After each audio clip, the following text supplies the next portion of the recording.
Thank you. Anthony, hello from Pristina. Hello. Oh, how are you, my dear friend? Good. Good to see you. You look good.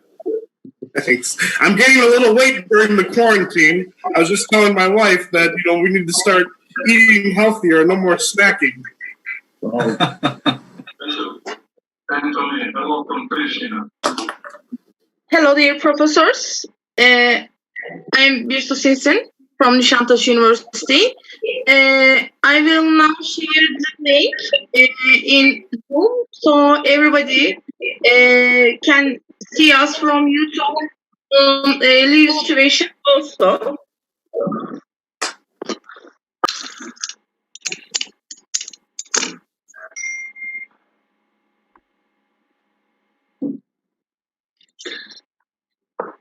I think, can you please tell to everyone how this conference works, how this summit works, and the rules for microphones and stuff like that? Okay, please. Sure. So we'd like to ask everybody to currently mute their microphones unless they are speaking. So if everybody can, on the right hand of your screen, you should be able to see where you can use your 10 minutes. I believe, Julia, you'll have a person keeping time. So that won't go over.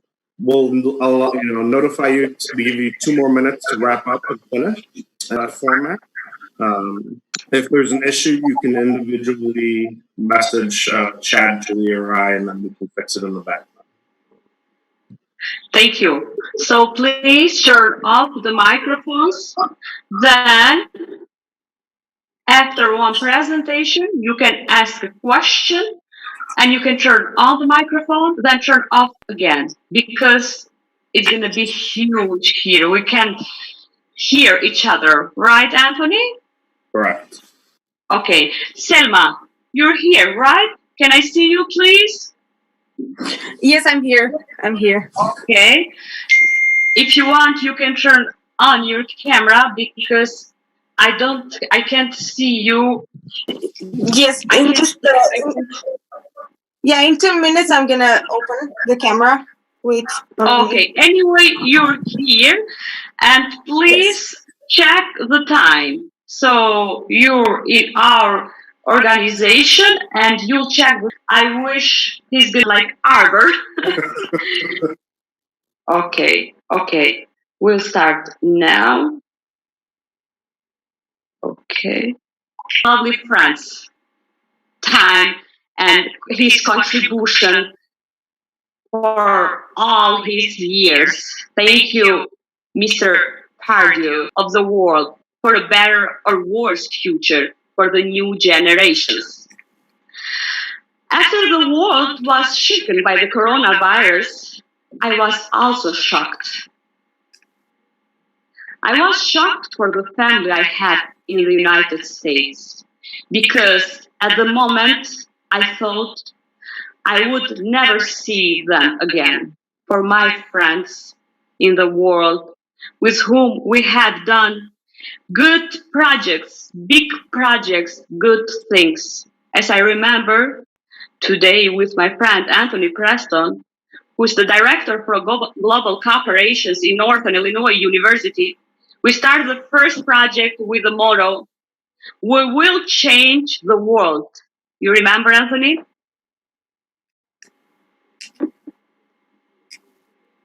We started in Northern Macedonia. We continued in Kosovo. And so, my dear friend, we are continuing with this global summit. When I called him on the phone after the horror was with COVID-19, he was so upset, unhappy, shocked, depressed, and then my friendship here. I'm an Albanian living in Northern Macedonia. You all know me because you're my friends. But I've traveled almost every month. No, I'm blocked, like all of us. And from this isolation, not only the world suffers, with countries with corrupt politicians or our situation over here. Welcome, dear friends. I'm happy to have you in good health, and I pray to God that I will always have you, because I cannot. I want to give speakers for being here today and talking with us and giving a. He's currently the dean at the College of Business at Northern Illinois University. Prior to his current appointment, he was the chief academic and administrative officer of the Sam and Irene Black School of Business at Penn State University, Birsu College. Penn State University, Birsu College is part of the renowned Pennsylvania State University system, which is ranked 61st best for education. The intersection of career and entrepreneurship education network, and his research has been published in journals such as the Information Systems Research, i.e. Transaction. And we have all heard this before, with three underpinning questions. First, in the context of higher education, I've spent a couple of minutes talking about how this COVID-19 crisis has impacted us. Second, I'd spend a few minutes talking about what we have learned so far, and we will continue to learn from this. So with these, for so many people, a part of the world who suddenly found himself or herself closing down, the scale and scope of this change has been so unprecedented that in the classroom with their professor, it has changed fundamentally how they engage and interact with their peers. Now, all of us know that we live in a very highly digitized world where people communicate more using text messages and other forms of digital communication than they do in person. As humans, value the engagement and interaction that happens. And the power of that human connection that comes from sitting across somebody, whether it is in a classroom or whether it is across in a social setting, is so impactful and so deep that the digital technologies that we have used to engage may have, for a brief period of time, given the illusion that face-to-face engagement is less valuable. But what this crisis has brought about for us in higher education is how our students who took for granted coming into a classroom and engaging with the professor and engaging with the peer group have, within a short period of just a few weeks, realized the value of the human connection, the value of the human engagement. So that is how life has changed for all of us broadly. This is how things have changed for the higher education students. Some people, on the other hand, took for granted walking into a classroom have missed that very engagement and interaction that provided them the spark to continue to educate the leaders of tomorrow. What have we done about this? What we have done about this is first have taken a very thoughtful approach. First, we have acknowledged that this unprecedented situation calls for unprecedented measures. For us at Northern Illinois University, within just a short span of 2 weeks, we switched. Some can be asynchronous in the form of recording the lectures, capturing content, and making it available to students. But digital technologies today, as we are experiencing right now, also allow for the possibility for our faculty members to directly engage with our human connection. And that is one of the things that we take great our students. And by doing so, what we have realized is that our students and our faculty have taken this opportunity to find ways to engage that they otherwise may not have thought of. One faculty member in a recent conversation that I had with him said, I have about 30 students in my class. When I was doing the face-to-face sessions and walking into a classroom, I would engage with them outside of the classroom and talk to a student or two in the corridor and engage in conversations. But I never systematically took the time to engage with each one of them in the class. Most face-to-face engagement on a one-on-one basis was driven by accidental encounters. He said, this move to a digital mode made him rethink the value and the power of that one-on-one engagement. And he took him up with ways that we have not thought of to engage and have an impact. So that's an example of broadly how we have approached education, how we have approached the engagement piece with our students. There are many, many more things that I can talk about in terms of our movement, but given the limited time, I will move to the last question that we had. What have we learned so far? The first thing that I believe we have all learned is that the scale and scope of this crisis that has impacted every continent, how humanity has responded. The first thing I would say is that it is a stark reminder that no matter which part of the world that you belong to,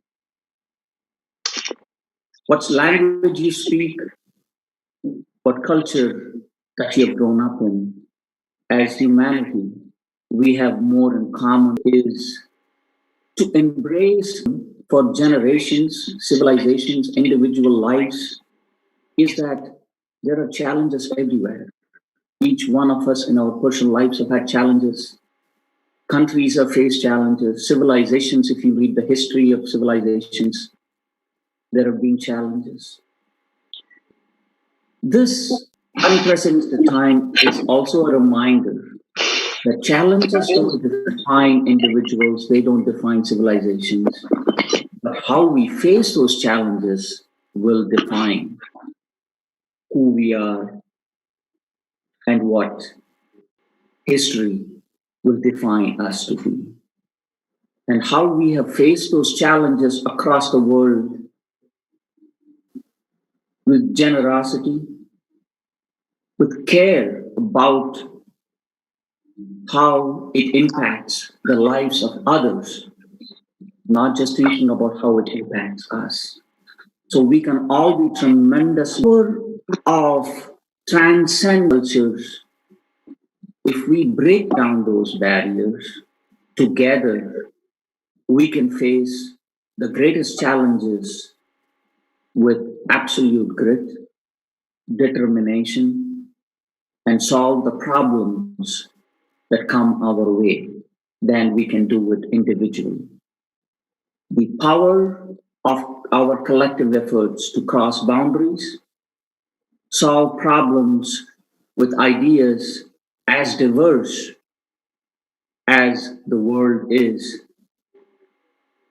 a strength. It is not a weakness.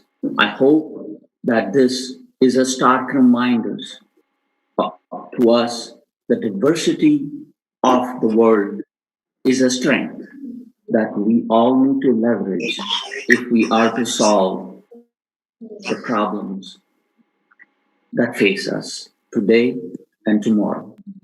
Thank you very much for giving me the opportunity.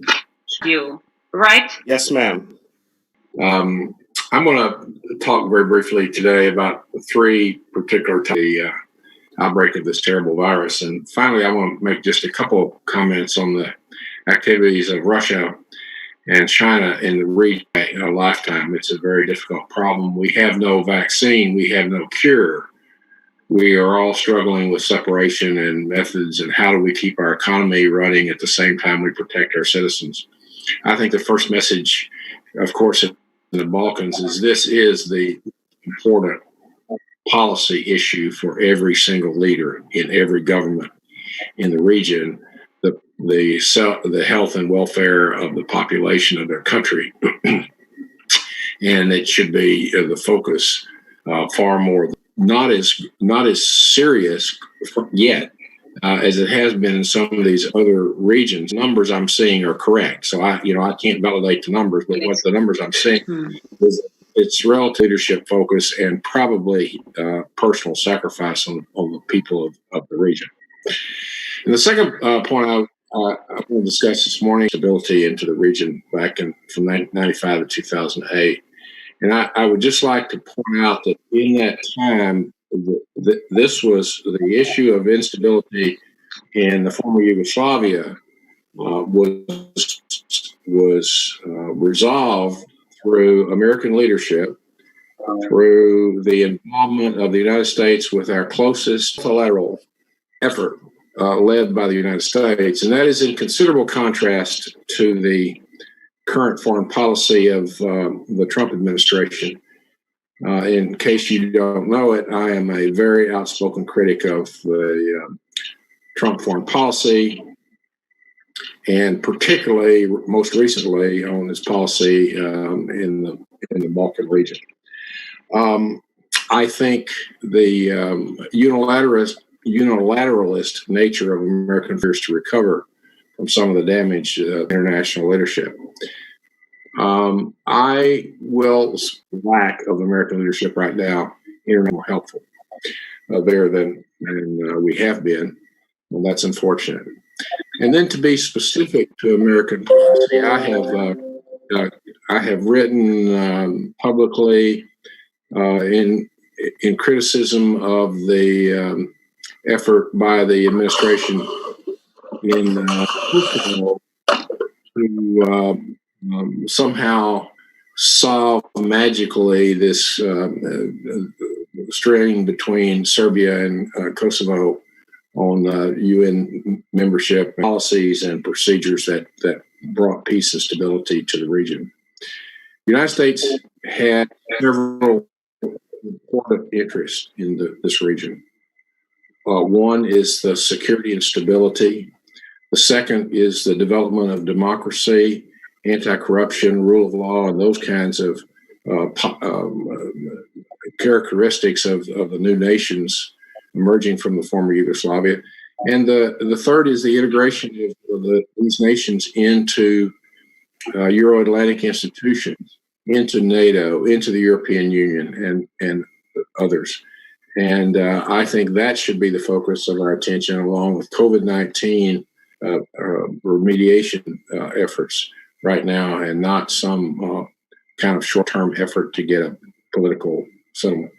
And the last thing I'll mention is Russia and China. We cooperated closely with Russia in the 90s in bringing peace and stability to the region, but Vladimir Putin has changed the attitude in Moscow toward the West, and particularly on the Balkans. Because Russia has a good deal of influence there, Putin has decided to keep it, to make it an area of strategic competition. But and that is troubling, although not a serious crisis. I mean, we just have to recognize it. China as well, but China is much more sophisticated in the way they do business than Moscow. So we need to pay attention to that. We need to be active, but I'm not optimistic that in this age of the Trump administration that we will, the United States will be as active in the region as we should be. I apologize for being so negative on this, but I do think that my country is in attention. Thank you, Ambassador Pardew. You have to know one thing, that all Albanians are very, very thankful for your contribution and for U.S. contribution, and will always need your help I know the situation right now, but I think the new generations, they'll go with it. Thank you so much from my heart. Anyone would like to ask? You can enter your questions through the chat box or turn your microphone on if you'd like.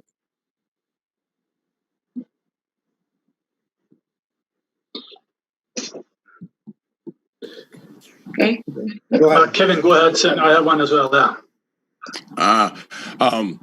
Ambassador, what do you think is the direction that the relationship between the United States and the region should take in the coming months and years? Well, I think we have to be actively engaged. I mean, there is a special envoy for the region, Matt Palmer. Matt's knows very well. But I think the question is one of focus. And the focus should be right now on assisting COVID-19 issues and to continue our efforts in development and to work with the EU and others for the full integration of the region into the question as well. Thank you very much, Ambassador, for your talk and for your contribution which you have done to solve the problems in Balkan. My name is Prof.Dr. Gjyla Çeliku from the Academy of Leadership Sciences, Switzerland, based in Zurich. My question is, you are very much, you are a big expert and you have a big clue about leadership.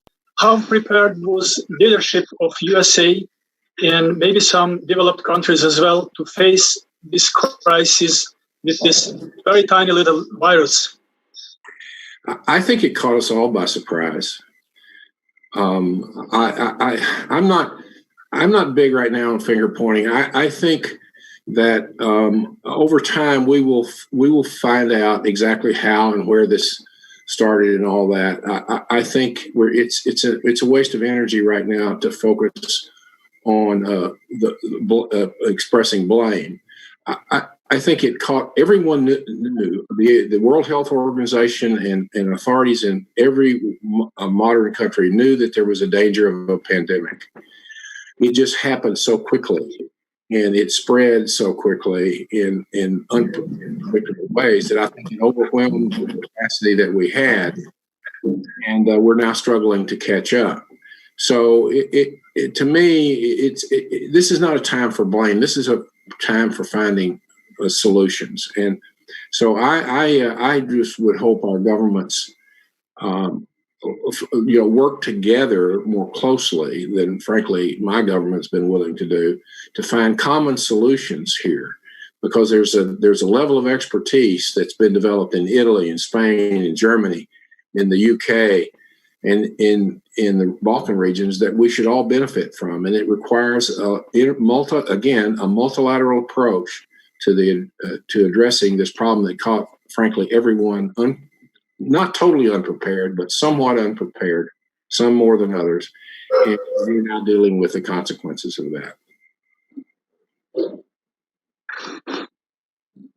Ambassador, I got a question for you. My name is Almi Berisha. I'd like to hear from you and your opinion about recent relationship that has developed between Kosovo government and a special envoy to Ambassador Grenell. You think these a cold feet between the two nations that are so close in relationship and they have been for the last 100 years are real? And how do you foresee that we pass this misunderstanding? I have been spoken in my criticism of the Grenell effort which caused the instability of the government in Pristina, and I think wrong-headed in trying to solve this. I've written an op-ed published in The Hill. You can look it up, or you can go on my Facebook page and read it. I don't want to go into all the gory details. I just think you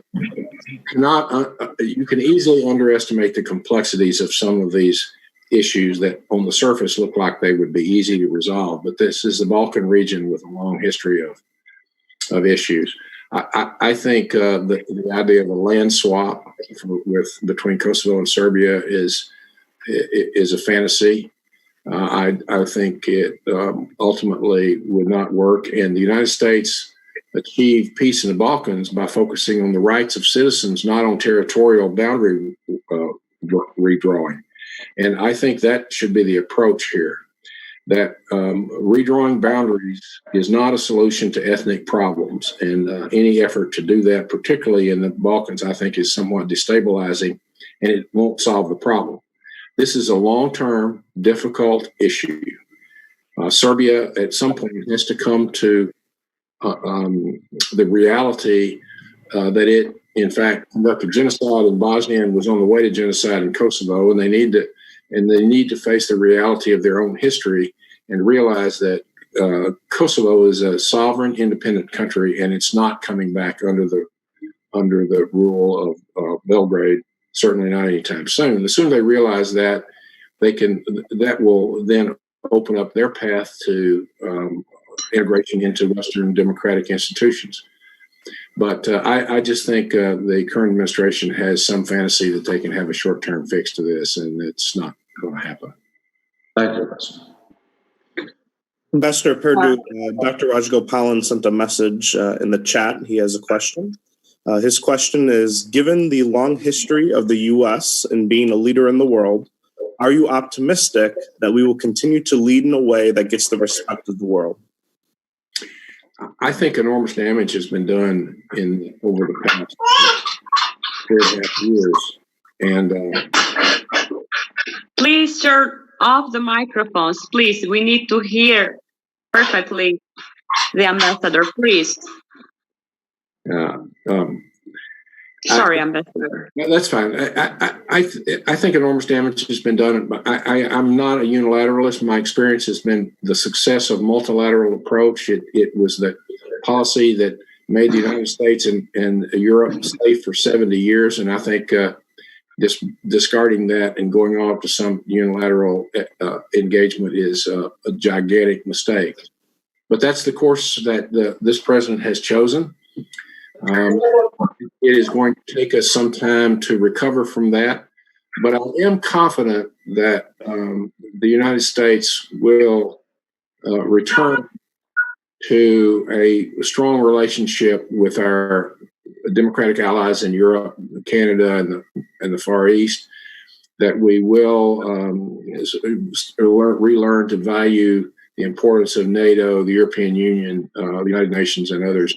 And so I believe that we'll come back to our senses. But as Winston Churchill said, the United States always does the wrong thing, but oftentimes after considering many alternatives. Thank you, Ambassador. Thank you. Thank you, Mr. Pardew. So now it's Kevin Lampe, right, Anthony? Yes. Thank you, Mr. Pardew. Welcome, Kevin Lampe.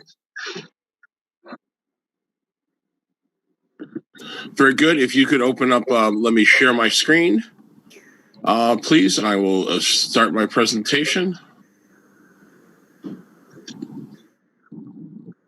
Okay.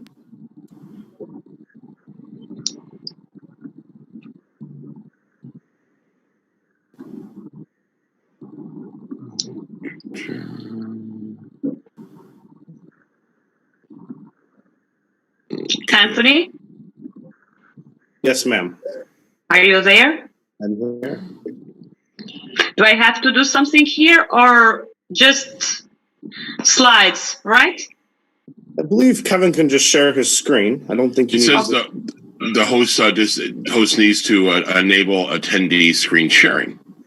You have to enable screen sharing. I need to enable. Okay, I'll do it right now.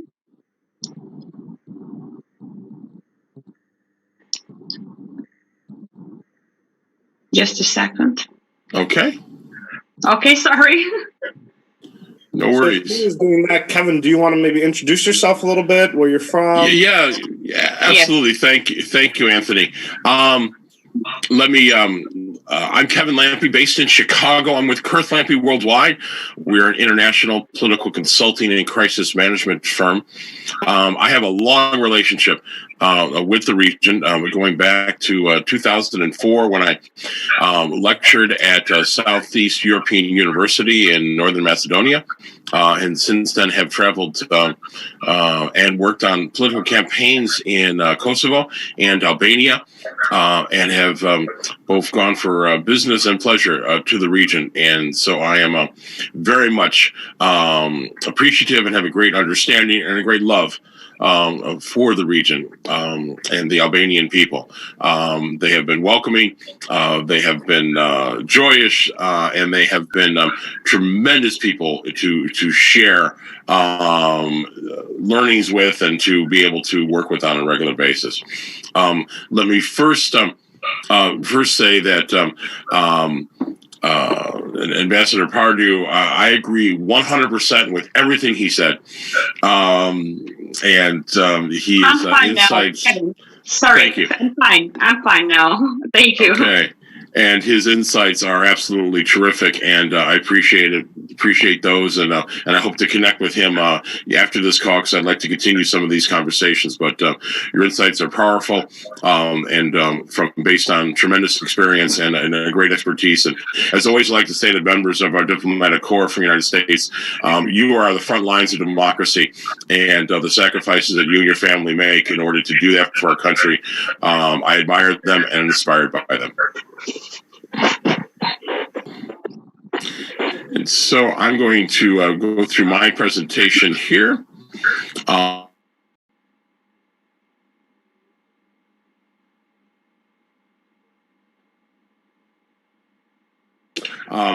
Now the campaign for American president is down to two people.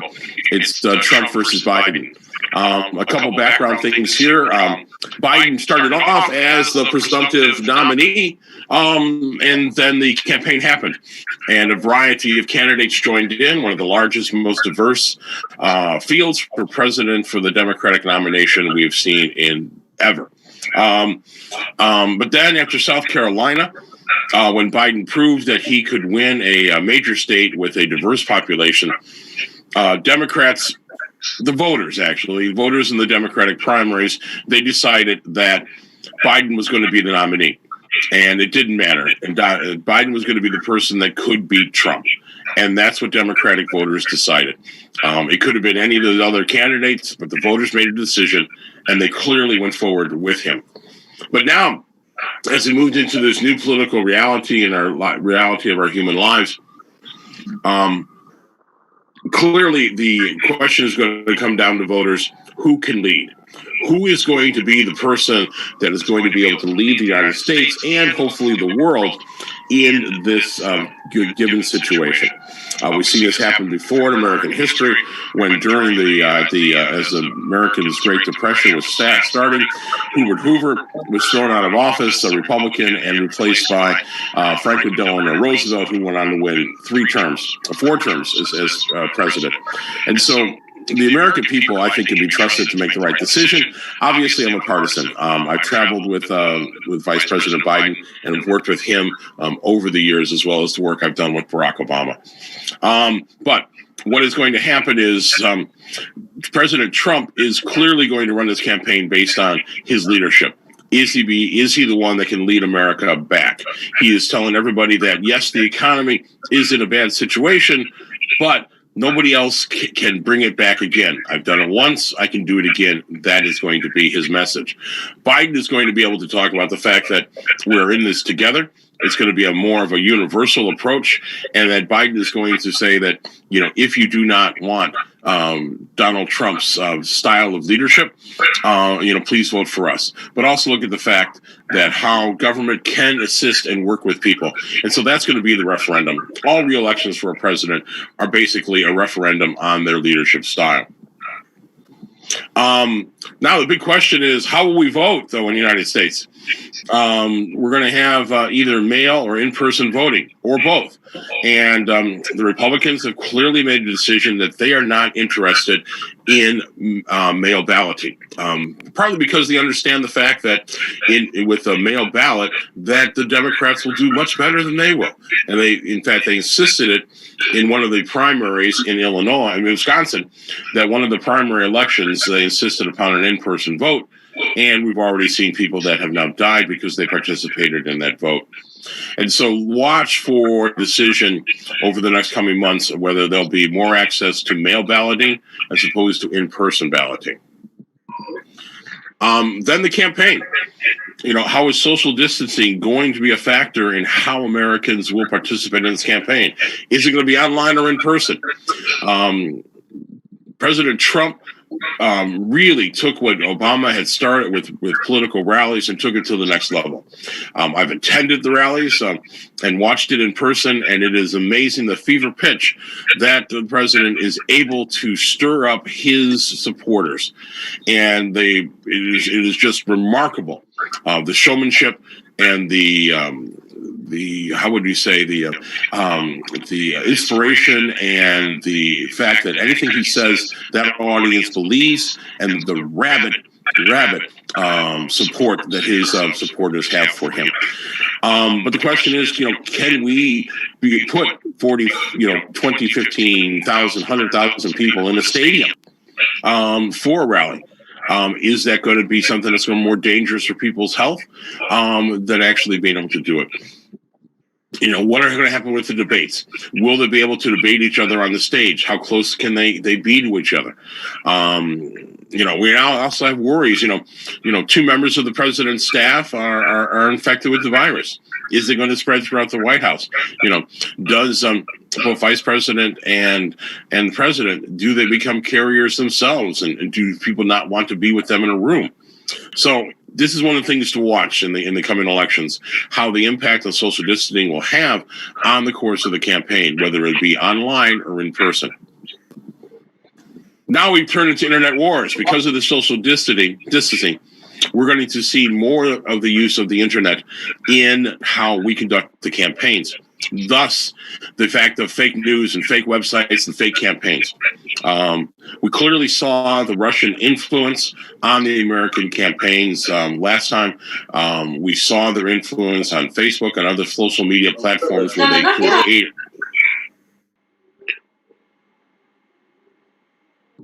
Yes. Kevin?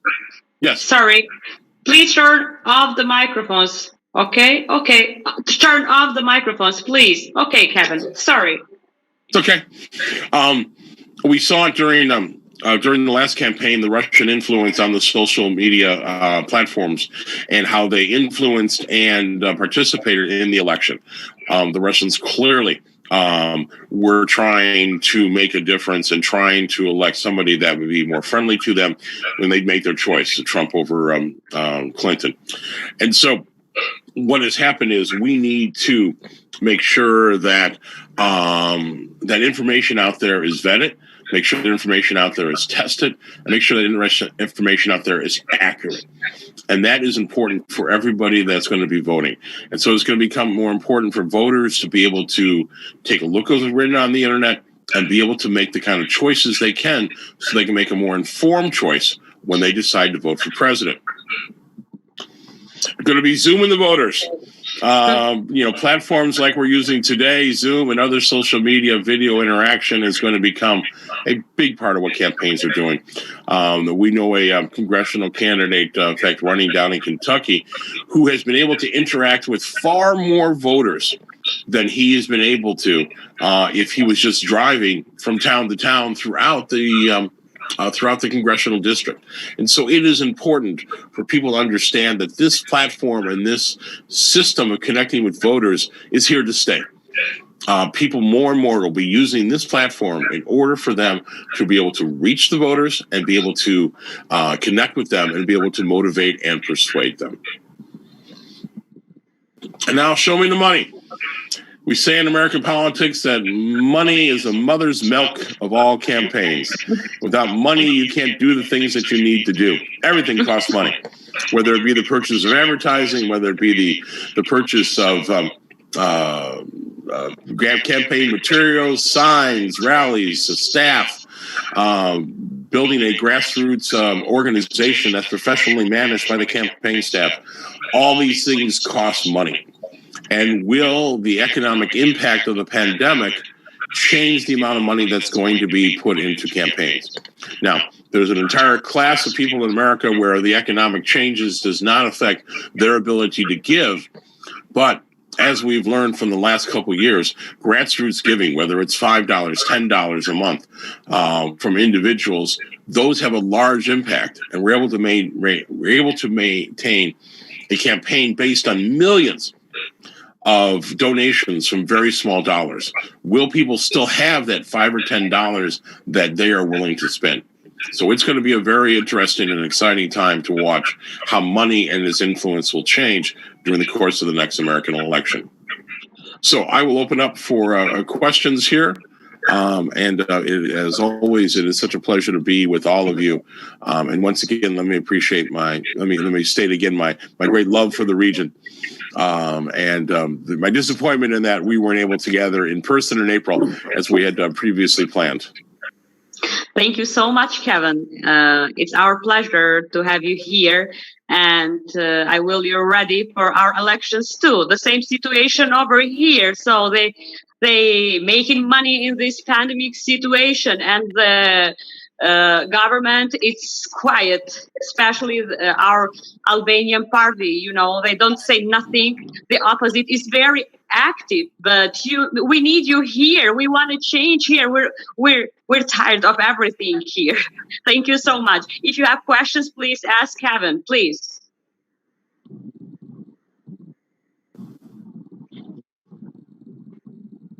Okay, no questions. Thank you so much again, Kevin. So now it's Afrim Gashi's turn. Are you there, Afrim? Yes, I'm here. Thank you.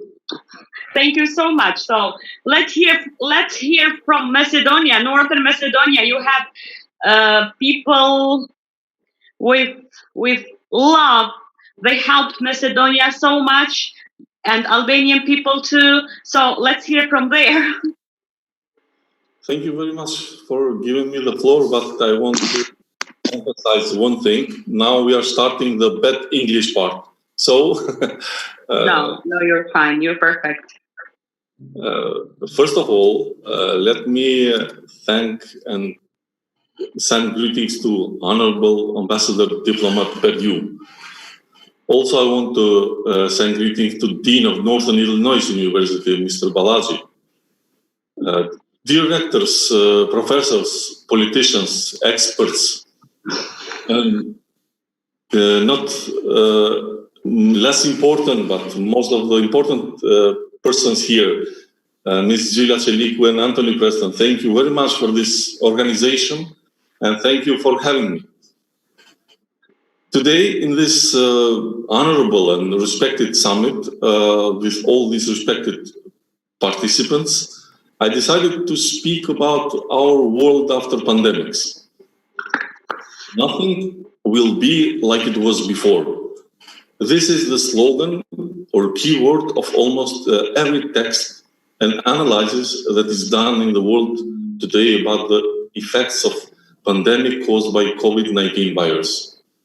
In political analysis, in economic analysis, but also in projections for culture and education in the future, the sentence, nothing will be as it has been, always follows, especially when it comes to technology, which is expected to divide its history into before and after pandemics. This main topic all over the world will certainly not leave us immune. Only after the fog of the virus rises and the sky clears, we will be able to see where we are exactly. Only then we will be able to see the political, legal, economic, cultural, educational, scientific, social, but also security consequences.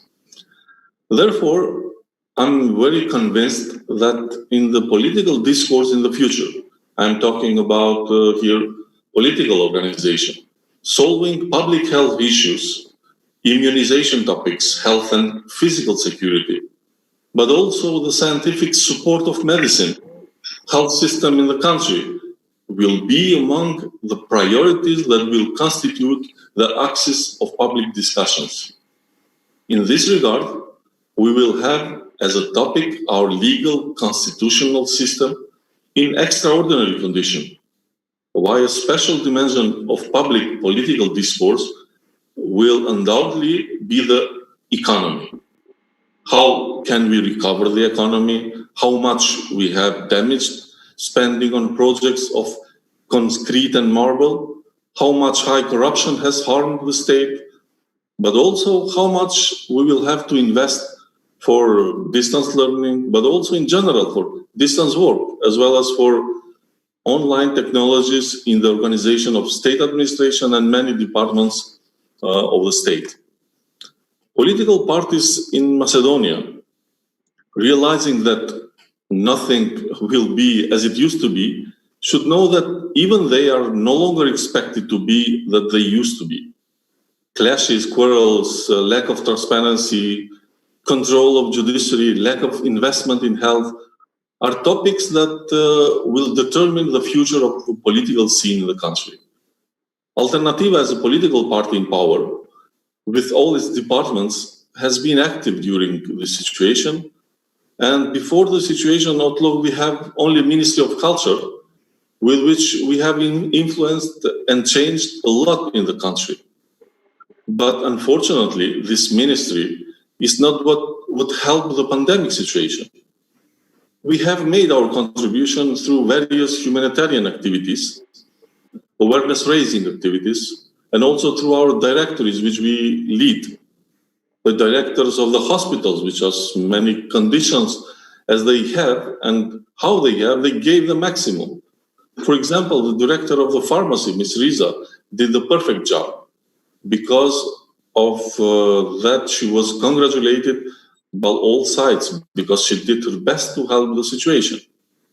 As much as we represent the government, we influence and contribute, but it is not enough because the government consists of other parties and our country needs change for liberation, professionalism, management of the state budget, management of donation and aid from other countries and investment in state. So we need to invest more in education and develop agriculture and livestock with our products by developing exports and not just imports. We were in the election campaign when the virus appeared. We formed a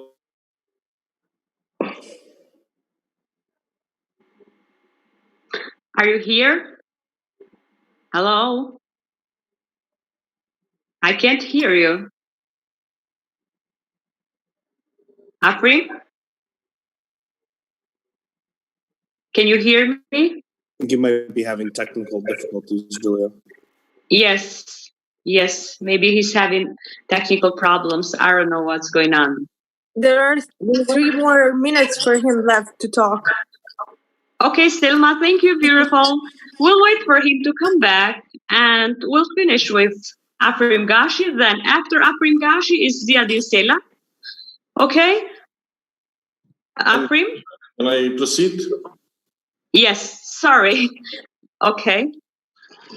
I want to say, really I want to congratulate, to be thankful to Ambassador Pardew. We are very grateful to him because he helped us very much during the conflict in Macedonia in 2001 when we achieved the Ohrid Framework Agreement. But unfortunately, this agreement remained unfulfilled and the position of Albanians remained unchanged. And not because of you, and mostly because of the political establishment in the country. However, we will not stop here. Together with you and the Albanian diaspora in America and the world, we will try to change the future. The pandemic, I must say, that has shaken the world, but more so has impoverished countries which where corruption triumphs and where pandemics benefits. Let's go through this situation and hope for the elections that we believe will bring the change that we expect and all people from North Macedonia expect. Dear professors, who you are present here, we hope that you will help our policy and education with professional experiences for legal state and useful for all. This conference is not only a respect for us, but at the same time a contribution, because your experience has been proven with contribution and you are an example with a contribution argument. We look forward really to your help as the Balkan countries can hardly recover after returning to corrupt and hopeless places to live. I trust your party, our coalition, together with all friends, we will rebuild our state for a normal and standard life. Although after the pandemic, we will face even more difficult changes, but we will do it. And yes, we can do it if we are together and stronger. Thank you very much once again to organizers, Professor Çeliku and Preston, and to all of you dear participants. Thank you very much. Thank you, Fatmir. Afrim, Gashi. Sorry. We're strong enough. Our problem here, Mr. Pardew and Kevin and everyone. So we don't really care for coronavirus because we have the political virus. So we're okay. So and we'll pass this. If you have questions, please ask Afrim, Gashi.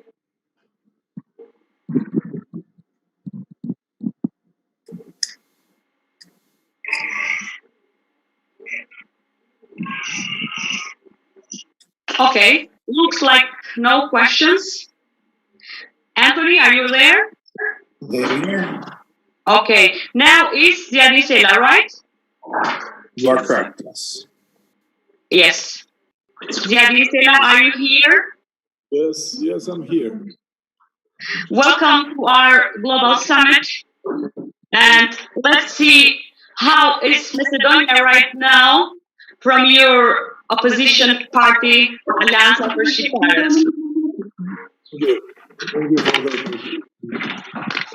Thank you, first of all, you, Julia, and Anthony, that now us opportunity to talk about the situation, about the crisis of COVID-19 here in Macedonia. First, I would like to express my respect for the Honorable Ambassador, Mr. Pardew, Honorable Dean of Northern Ireland University, Mr. Baljaji, of all professors, politicians, and all the friends that are here with us in this summit. We are living in this crisis now, in this situation, which has created a lot of problems in all over the population in the world. This is a crisis and a fight against this virus.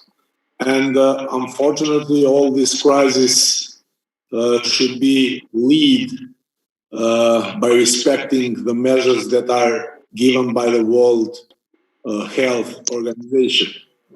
We are losing every fight with each citizen of the world passing away. Now that the COVID has 1 million cases and unfortunately 200,000 deaths and counting, we are concerned very much.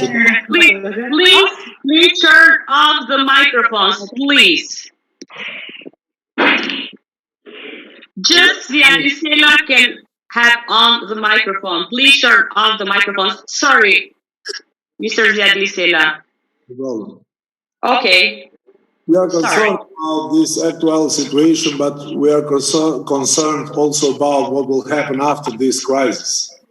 Nobody can predict when this crisis can finish. But speaking about the Macedonia before the crisis, the situation, the economical situation of this North Macedonia is very bad.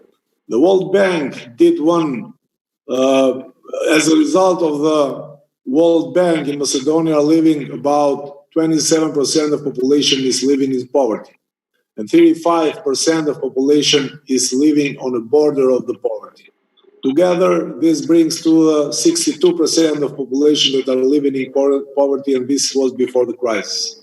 And now with the lockdown situation that we have and with state of emergency, of course that these numbers are higher, which is concerning about the fact that also the government during this period hasn't helped anything to the citizens with, so they face this crisis, having in mind that they are living in very bad situation. The whole world is facing the crisis with pandemic of COVID-19. But Macedonia and states like Macedonia also are facing the consequences of transition and transitional politicians, who during these decades ruined the economy as a result of corruption, ruined the healthcare system, and now we are in a situation of lack of epidemiologists and doctors of infectious disease. The corruption led this country incapable to face the COVID-19. Lack of respirators, lack of protective tools like masks and gloves. North Macedonia today, unfortunately, has the higher rate of mortality in 1 million inhabitants. We have 45 deaths per 1 million inhabitants. Our condition in the hospital is very bad, in which almost 20 years has not been invested. There is no hygiene, there are no respirators, and today when the world faces the COVID-19, there are not enough tests. And in fact, it's not known exactly how much are infected and how much are uninfected. We didn't use during this situation the fact that we are a small country. Being a small country and facing this virus crisis means that you are privileged to control more easier the crisis with coronavirus. The political party gave a proposal to the government, but they did not respect it. We proposed, because Macedonia have in total no more than 500,000 households, we proposed to the government that we should do a test for each house. So serological tests for 500,000 serological tests. This way we would have the clear picture about how much infected citizens we have in Macedonia. And this 500,000 tests costs no more than 4 million euros. Only for 4 million euros we did not do this screening of the situation with the coronavirus here in Macedonia. If we have done this today, we would not have the need to have the state emergency. We would not have the need to lock down the citizens, and the economy would have begun to grow even in this situation of crisis. Regardless of this fact, we are facing also this political situation in which, because in Northern Macedonia, when the crisis began, Parliament was dissolved because we were going in election on 12th of April. And now there is no mechanism of control of the government in this situation, and we are concerned as a political party in opposition that the government is using the situation for political reasons, having in mind that after the crisis we should go to pre-elections and to the MPs to be chosen. In this situation, without a lack of control of the parliament, we are concerned that the democracy is very deeply hurting here in North Macedonia. Because for the second time, the president pronounced a state of emergency and the constitution does not allow that. So we did this initiative in the constitutional court, but we still don't have a response about this situation.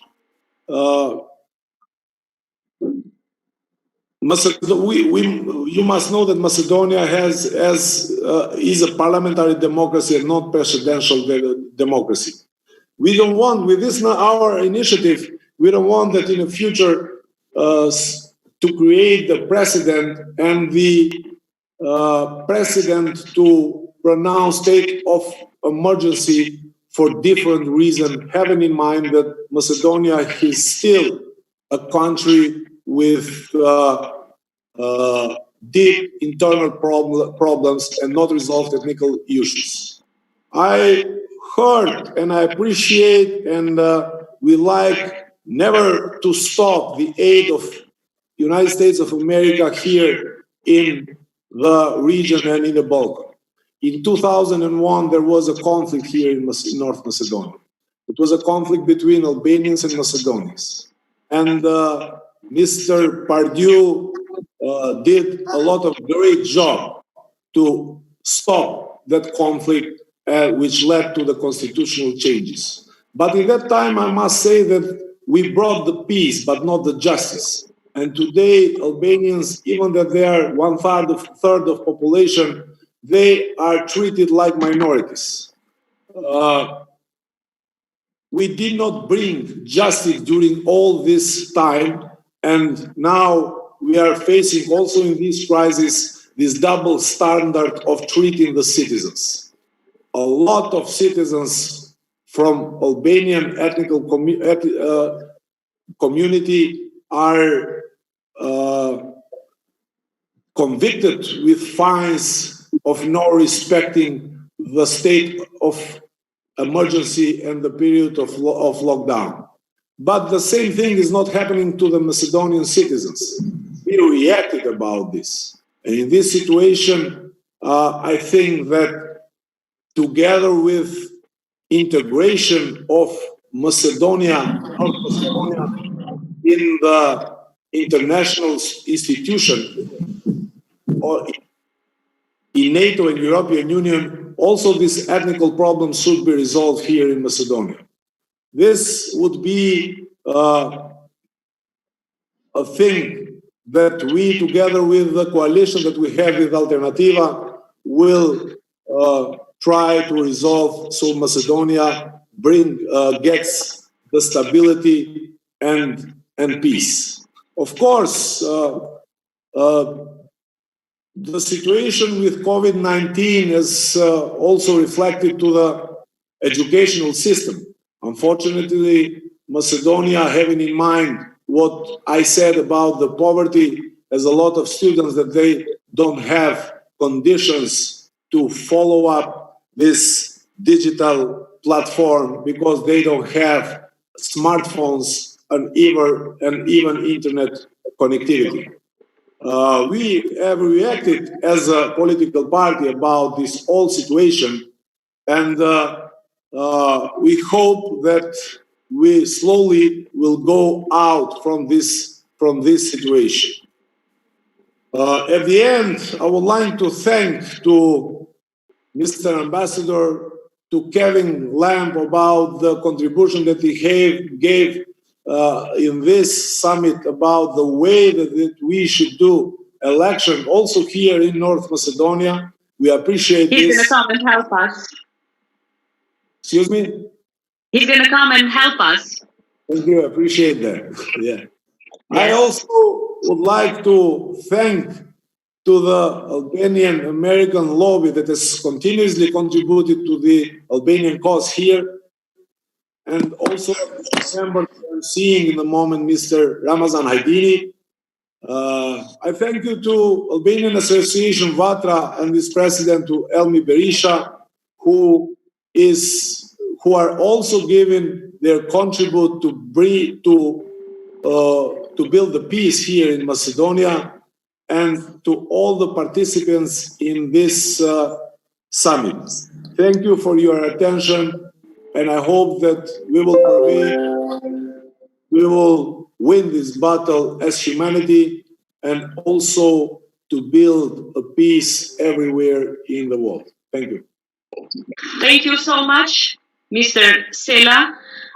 Great presentation. And everyone knows that I want to change for my country.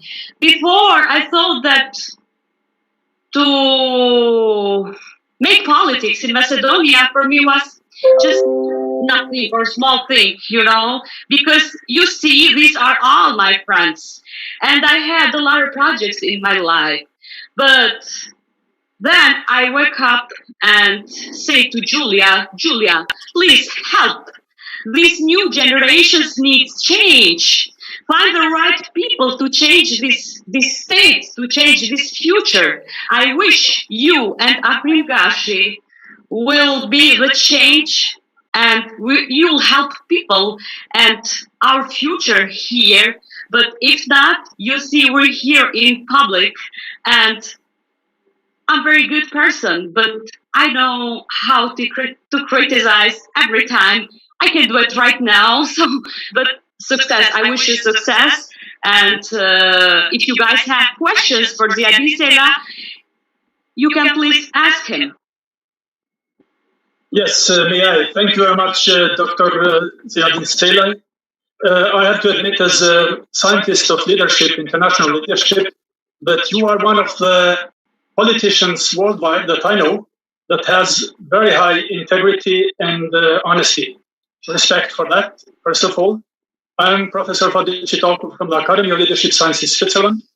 And my question is to you, as one outstanding leader regarding leadership competencies, in my opinion, based on the evidence-based science, how do you see the congruency of those politicians in the region of Balkans, but beyond that as well worldwide, what they say and what they do, especially in this crisis? Thank you very much, Thank you. Dr. Sela. Thank you about your question. There is a debate here in the Balkans especially, and always there is a bad story about the politicians. And unfortunately, we are contributing in this story because in our common conversation that we are speaking, when we are speaking about the politicians, we are using the most bad words about them. That politician, to be a politician, you must be a liar.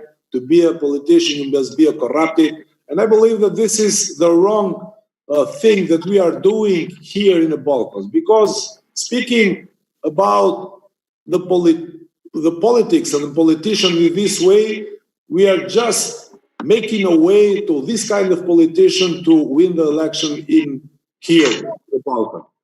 And I think that we should start from changing the story about the politician, saying that politician is to be honest, politician is to be responsible for the promises that you are giving, and politician is for nonsense. So this way we create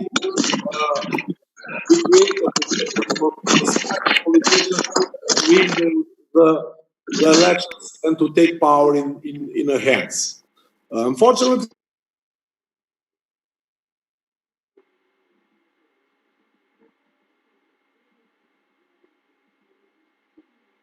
Julia, somebody muted him. I don't know who is doing that. Sorry. Just second. Can I hear you now? Try Ziadin Sela again, please. I don't know what happened. Somebody really muted me. It's me. I tried to mute all of you. I'm sorry. It was a mistake. Sorry. No problem. It is a real problem here in Balkans that the politicians usually are giving the promises that they are not keeping them.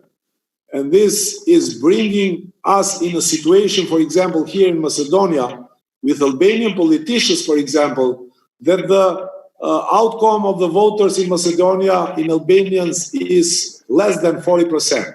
This is because of these politicians and our opponents from DUI who have promised through all this time, these 20 years, a lot of things, and they haven't kept any promises. So we must behave with the rules of the democracy. First, we should build a real economy here, because I speak about the poverty in Macedonia and having in mind of the main rule of democracy, that any state has democracy as much as developed middle class, economic class, how much democracy we are having here in Macedonia.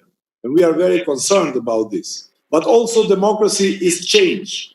Albanians in Macedonia are living for 18 years in monism, having in mind that the political party that is ruling at Albania has not changed still. So this is what we are facing now. We must bring the change and democracy also for Albanian society in Northern Macedonia. But also democracy is responsibility for promises that you are giving to the citizens. Thank you for your question. Thank you, Mr. Sela. Do we have another question, please? Julia, I believe we have a question from the chat from Semra. Can you read it for me, please? Yes, the question is to Mr. Sela, when do you expect the elections to be held? And have you and Mr. Gashi discussed how the two parties are going to conduct the campaign? First, we are focused on the crisis with coronavirus, and it is true that these days in Macedonia there is talking about when the election should be held.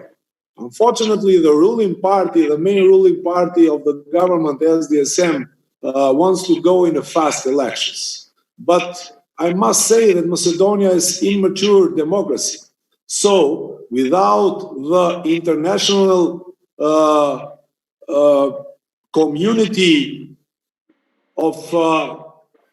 to check for the elections of OSCE and OTE, we should not have elections, because we should not allow somebody to manipulate the will of the citizens here in North Macedonia.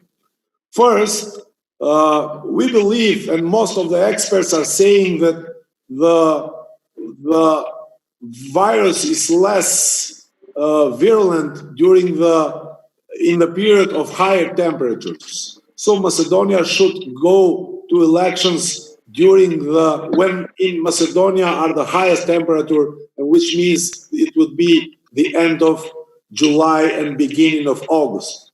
This should be the best period for Macedonia to go to elections. And also having in mind that the experts are saying that there should be a new crisis with the virus during the autumn, or October or November or December. So that's why we believe that in the middle of the summer, when the temperatures are higher, at the highest level, we should go to elections. Thank you so much. I think in the same way too, but we'll see. I think you have meeting tomorrow, all leaders from political parties, right?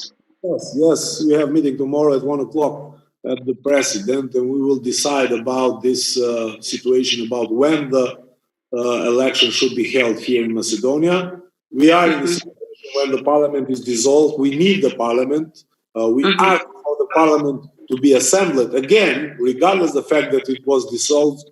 But somebody from the politicians is trying to use the situation without the parliament. So we had a lot of corruption affairs also in this situation of crisis, when the health and the life of citizens is in question.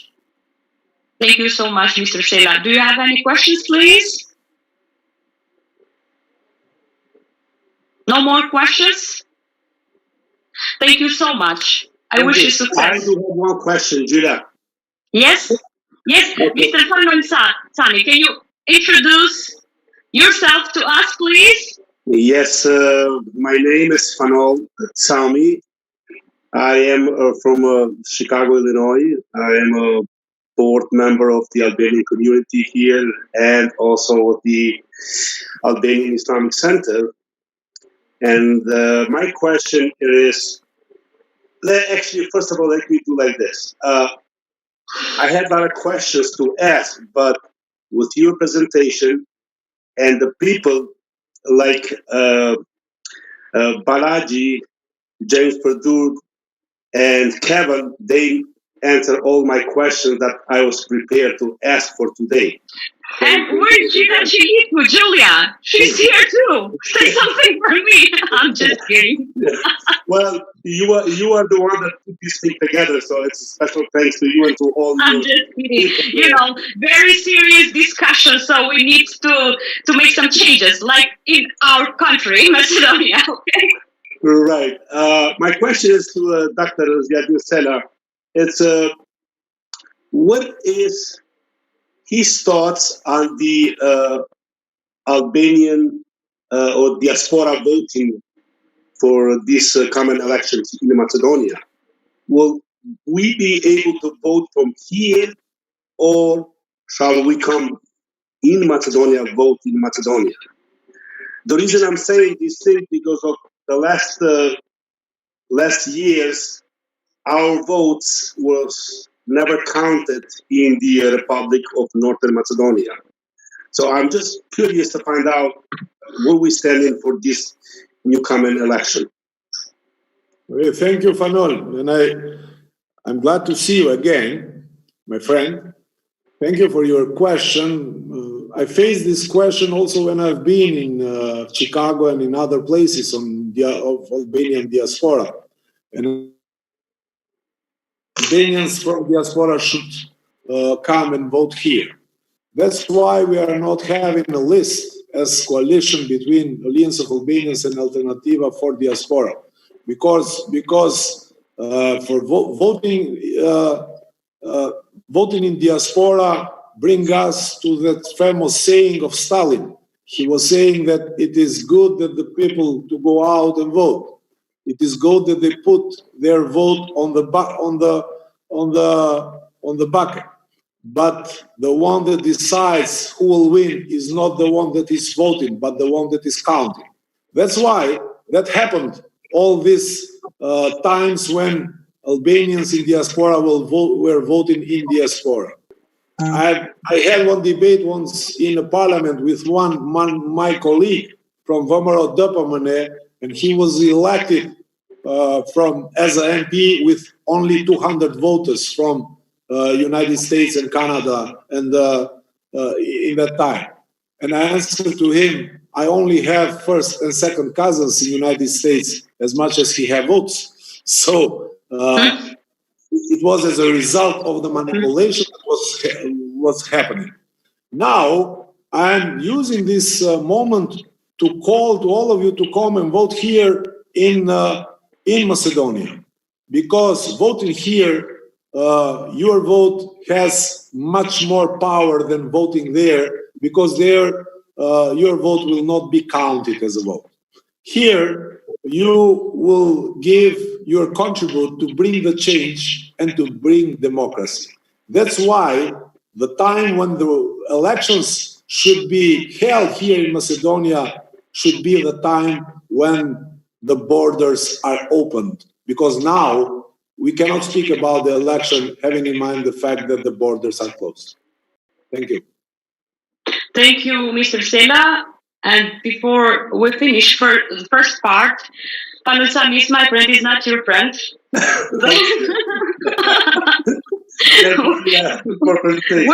We're family too. We should be together, so you'll see that he's also my friend. Ziadin Sela, my cousin is married for Noni's son, so we're very good friends. It's okay, I'm just kidding. Okay, do you have any questions? Do you have questions, please? Are you happy with his answer, Mr. Tommy?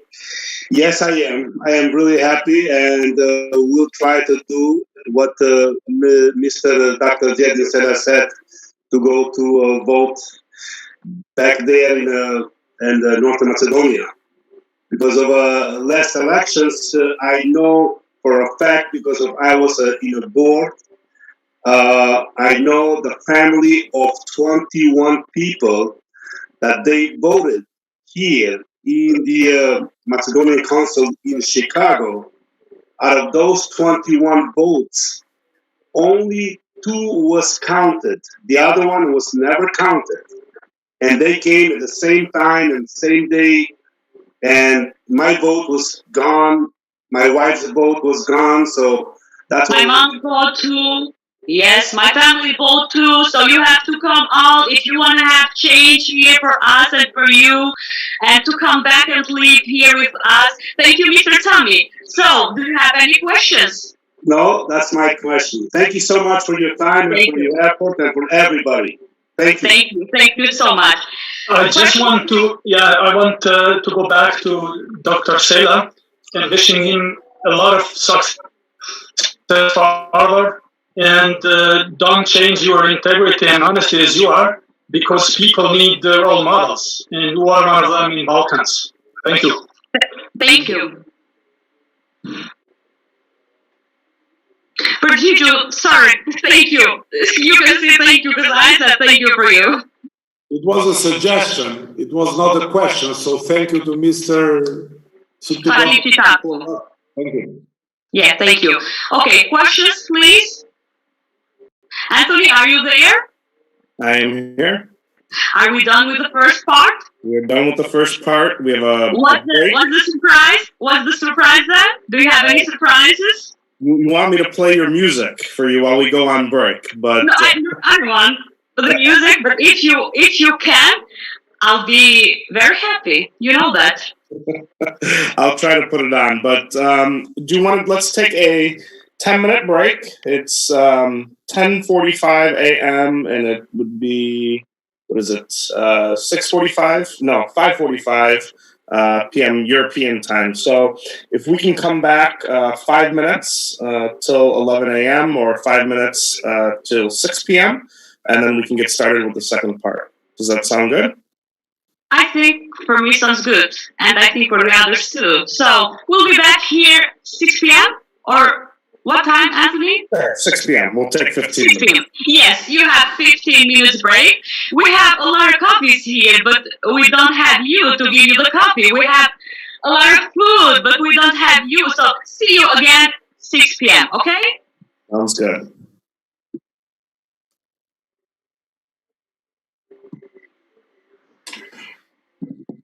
Julie, I'm gonna have to drop out at this point. I got some other things. You're here, Mr. Pardew. You go from here. Elizabeth. Pardon me?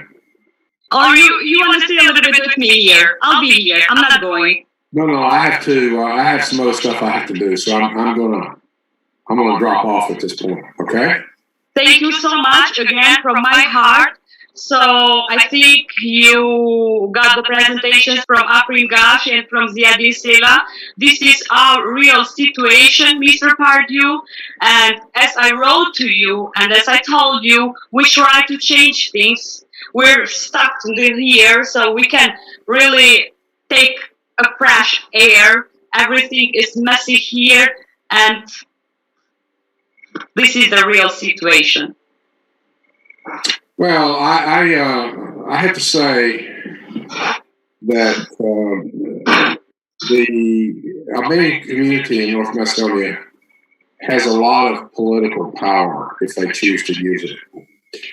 And while I realize that things are difficult, I'm sometimes disappointed that they aren't using the political power that they have to move their rights and influence forward.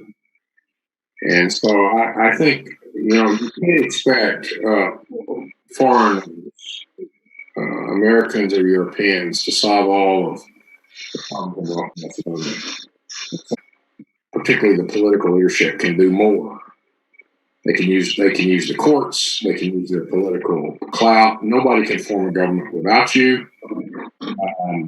That is a powerful political position to be in, and I think you ought to use it.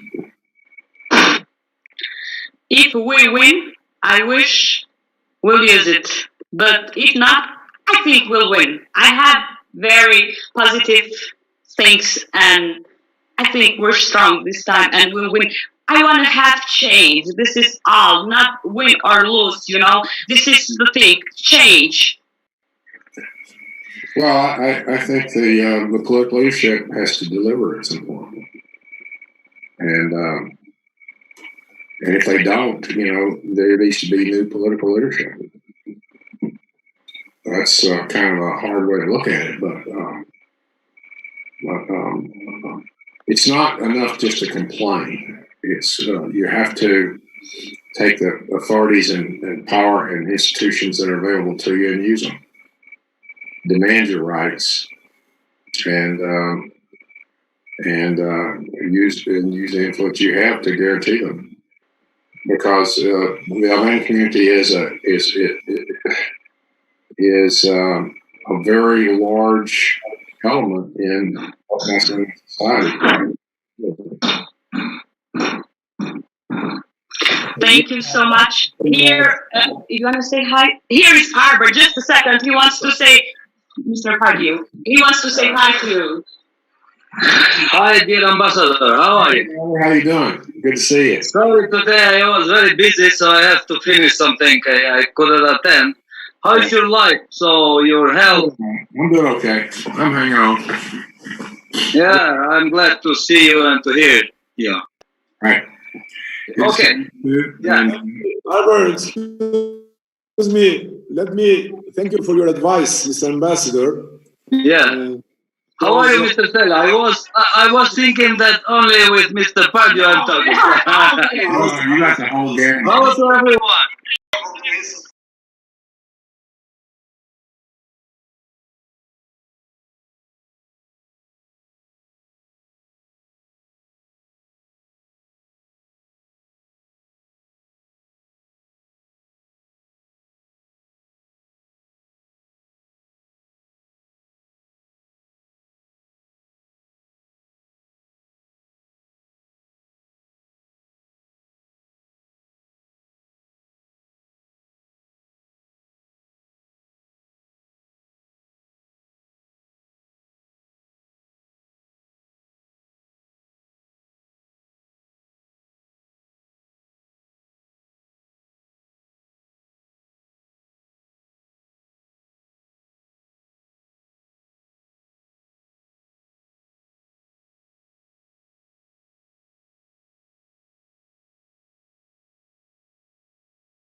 have just to work something good and think positive.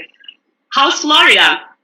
It's beautiful today. It's in the sunshine. I don't know how to take off this background. The background puts me in a Frank Lloyd Wright room at the Met. But I could, if I could take it off, you'd see I'm actually outside because of homeschooling happening inside. It looks beautiful. You can tell us who's Judy. Oh yes. Now, questions. Are we starting up? Am I the first one after the coffee break? No, hon. You just a little bit introduce for yourself, or you want to do it when your presentation is. I was going to do it with my presentation, but I can't tell if anyone is back now or people are still in their coffee break. So I can there's say still a coffee break. Yeah, there's still a coffee break. We'll wait for them. How's your daughter? She's doing well. Everything is online now, and it makes it a challenge, I think. We did 100% of everything online at the university, so I spent my spring break getting all my classes prepared. But I think it's been a little bit rougher transition for our K through 12. There were some technical issues and some access issues, and I think it's been hard. So, and we're moms too, the same situation me. You have to cook and no cleaning lady. So finally I found one, and it's hard. But Arbor helps me a lot. Birsu, how about you? Let's hear from Turkey. Hello everyone. It's going like crazy. No, it's not. You can see my hair. No hair. No, meeting, no. All meeting, and also, of course, with students, just telling people that okay, everything will be all right, because that I am also geneticist, so that's why people asking me a lot of questions that. When the coronavirus will stop, and I said that okay, one day it will stop, but please be careful. So days are going like that, actually. But Turkey was prepared for this situation. Even Turkey helped a lot. Too many states, I think so. Yes, yeah. Today, actually, I will tell you about how Turkey challenged with this coronavirus. Because it's important, we decrease the numbers so much, and we finished nearly our first peak day. Actually, we thought like that because the numbers are going on now, nearly 1,005 people at a one day. But our president wants that please stay home, so that we have to decrease the numbers. That's why we are at home and we have limited precautions at a 1 week. We have to stay at home 2 days at least. So we cannot go out streets anywhere. That's why the numbers are getting decreased. But actually we start to take precautions at the beginning of January. Today I will tell you about that. The Coronavirus Specific Advisory Board meets nearly once a week. And then also the President and Ministers also meet once a week. And they tell us how it will go. And this week, today actually we opened the shopping centers. Because the shopping centers closed nearly 2 months. And also coffers today's open because they need to develop their economic situation also. But actually government gives us nearly all citizens money, extra money. to just maintain our lives also. And that's why Turkey is a good situation now. But actually, I think combining the powers, countries' powers against coronavirus is more valuable than challenging just like one country. That's why Turkey helps a lot of country to combine the power actually, because helping and supporting each other is very important to just to be okay actually. Thank you, Birsu. Anthony, are you back? We'll Okay, wait. I'm unmuted now. I am back, and I think it's 11:02, so we can go ahead and get started with our next presenter. Julia, would you like to introduce her? Yes, now it's next. Just a second. Let's check the agenda. Okay. Okay, Birsu. Yes, I think, Judy, you're here. It's you now. Judy? Hi. Hi. Okay, sorry. Again. Turn myself back on. Okay. Hello. I'm Judithanne McLauchlan, and I'm a professor of political science at the University of South Florida and former Fulbright scholar at the University of Tetovo, where I had the good fortune to work with Julia, as well as at Southeast European University. And prior to my work as a professor, I worked on many presidential campaigns, including running Oregon in 2000, which was the first time we had 100% vote by mail election for president in the U.S. Later that cycle, I worked on the recount in Florida and worked at the White House for both terms of the Clinton administration, etc. So I was prepared to talk about or to reflect on the impact of COVID-19 on the U.S. presidential election. And as I was approaching this topic, I really think about the impact in three ways. One, the impact on the election itself, on voting and the ability to vote. Second, the way the candidates will be campaigning. And third, the impact of the pandemic on the political landscape and predictions for the 2020 general election outcome. So first, as it relates to the election, as you know, we don't have a direct popular election for president of the United States. We have the Electoral College, and the winner of our election is winning the majority of the Electoral College votes. And so we really have 50 state elections happening on election day. And according to our Constitution, the states determine the time, places, and manners of the elections, the federal elections. So there's actually a great deal of variability from state to state as it relates to election law and registration requirements and the ways that you can vote. So currently in the United States, there are 5 states that already have fully vote by mail elections. As I said, Oregon, and the others are Colorado, Hawaii, Utah, and Washington all provide for this. There are another 29 states that have vote by mail option that is what we could consider no excuse absentee voting. Now, it puts the burden on the voter to actually ask for the ballot, but there aren't as many barriers. But we do have 16 states where the voters need to actually prove that there's a reason why they cannot go to the polls on election day in order to get a mail ballot.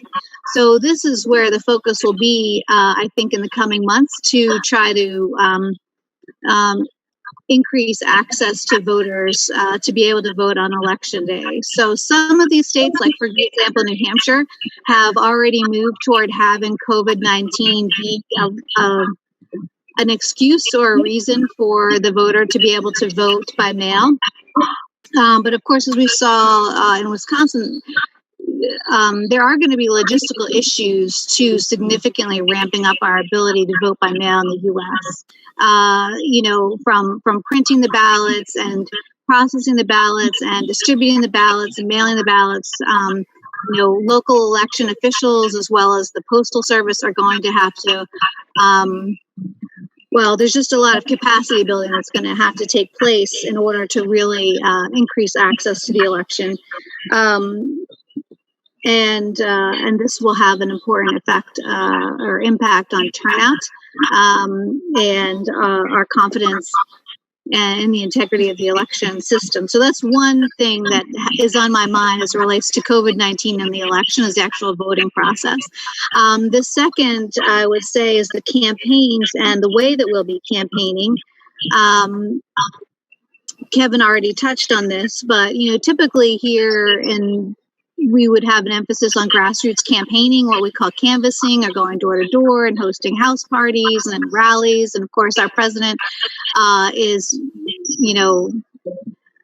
really enjoys having the big rallies. And so we've already seen, digital campaigns has been increasing the last few presidential election cycles, but obviously now we have a complete reliance on moving digitally.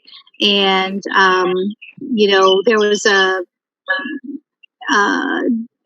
rally with Vice President Biden here in Tampa just last week, held remotely, like this conference is by Zoom. So I think we'll see more of this happening. I know President Trump floated the idea of having a rally that was like a drive, like the old drive-in movie theaters. So it'd be people in their cars and some kind of field or something to be able to still have rallies. So that remains to be seen. But obviously, it's going to change the nature of the campaign and the way the campaigns reach out to voters. And the third would be the impact on the political landscape and the electorate and the election outcome. Of course, there's massive impact to our economy. Interestingly, though, the effect seems to disproportionately affect African Americans, Hispanics, women, and may not have had the same, or at least initially, the same kind of impact on the voters, on President Trump's, the base voters. So I guess we'll see how that continues to go. Now, of course, when you look at the national polls currently, Vice President Biden seems to be maintaining a relatively stable lead of about 6 points over the last while. The president, typically in a international crisis like this, we would expect the president to enjoy a bump, if you will, of approval. And Trump did have that for a while, but that seems to have dissipated rather quickly. But again, as I said at the outset, we don't have a national election. We have state-by-state elections, so more telling would be to look at the numbers of where things stand in the battleground states like where I'm joining you from in Florida, Pennsylvania, Michigan, Wisconsin, Arizona. And there, Vice President Biden does seem to have a lead, although not as big as the lead that he enjoys in the national polls. So I think Kevin did a nice job earlier of speaking about the election as a referendum on, how the president is doing. I think Vice President Biden is going to try to contrast his leadership style with that of the president's, and to be a more calming and reassuring leader in turbulent and troubling times. And perhaps a return to normalcy. So the election's 175 days away. So on the one hand, not very long. On the other hand, we can see what a big difference a few months makes. So all of this remains to be seen, and I think maybe now would be a good time to open it up for questions. Yes. Judy, thank you so much. And I wish you'll win. And we'll win too. I have a surprise for you. I just saw Facebook remind me. I don't know if you can see. Oh, yes, of our events for women rights. Violence against women. Yes. And, I miss you. If you guys have questions for Judy, please ask her.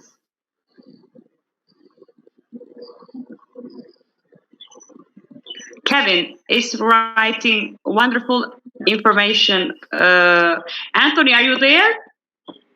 I am here. What Kevin wrote here? He said it was a wonderful, informative presentation. Perfect. Thank you. I have a question. Gjyla Çeliku from Academy of Leadership Sciences, Switzerland. Thank you for your presentation. Great thing. I wonder how do you actually rate, or how do you evaluate, the old-fashioned, let's say, campaign? When even in U.S., Republicans, they just talk against the Democrats and a way around. So what do you teach your students regarding leadership skills to this extent? Thank you for your question. I should have mentioned in my introduction, I worked on 6 presidential primary campaigns in New Hampshire, and now I teach a class called Road to the White House. And I bring my students up to New Hampshire, where each of them interns on one of the presidential campaigns. And I actually just taught this quadrennial course for the 5th time, this 2020 election cycle. I actually just spent my entire weekend through their journals and their papers and their blogs. So when I'm done answering your question, I'm going to put a link to that in the comment box. But the wonderful thing about bringing these students to New Hampshire for the presidential primary is that they learn about true so here, Florida is a state with 20 million people, and while campaigns have had more of a grassroots feel the last few cycles, we've got 20 million people, we've got a dozen media markets. It's very expensive to run action here because of the cost of television. So it's just not the same here as it is in New Hampshire before the primary, as far as really talking to voters and having conversations with voters and talking to people who, are from a different background and have a different perspective than you do. So, and the move to go virtual. So what do I teach my students? I teach my students to get involved, roll up your sleeves, work on campaigns, get involved in campaigns and elections, and include that as a requirement in many of my courses, not just this Road to the White House, which is a pretty extraordinary opportunity to go up to New Hampshire in the snow, which is very different for my students from Florida. But even in my American government classes this fall, I'm teaching a course on campaigns and elections. I'll have an internship. So I guess my biggest concern as we go digitally, though, is to make sure that we can reach and have dialogue with voters, outside of our bubble. That's one of the things I think we see on Facebook, is people have these bubbles and they're kind of all talking to people who think like them, but not really reaching out, across to other communities.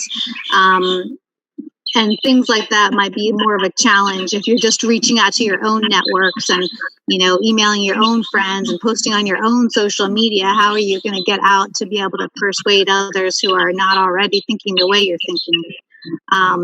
But at the same time, we moved all of our classes online in the spring after our spring break. We don't know right now whether we'll be online or in person in the fall. but I'm planning to move forward with my campaigns course in the fall with the campaign internship requirement.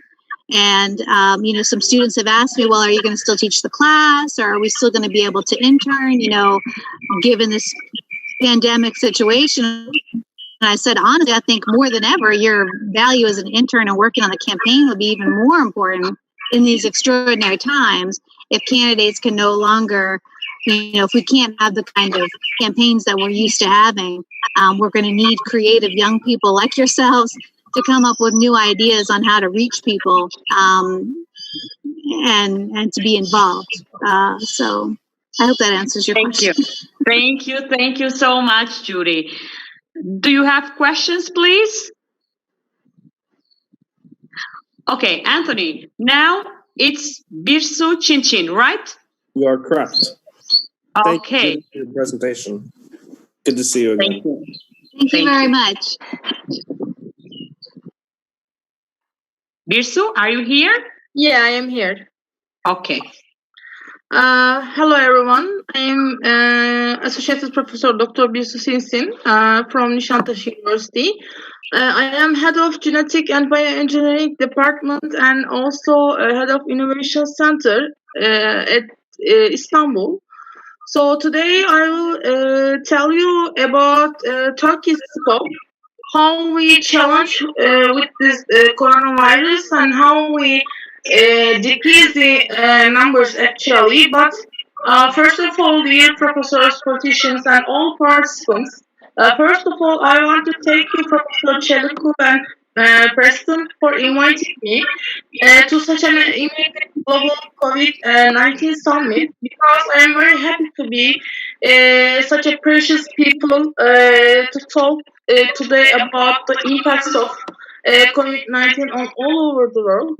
It is very important actually to talk this situation globally, because we have to take precautions for facing such a disaster again.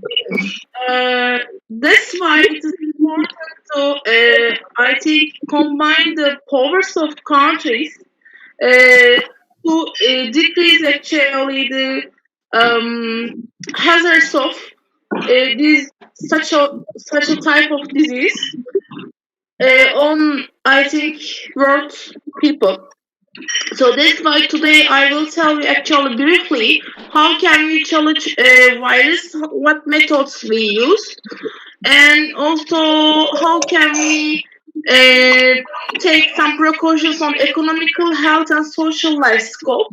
Actually, we start our story from the January 10th, after who talked about health organization, World Health Organization Center talked about the virus on Wuhan, and then our Ministry of Health set up a coronavirus scientific advisory board who specialized in chest disease, infectious disease, and clinical microscopy, and also intestine disease.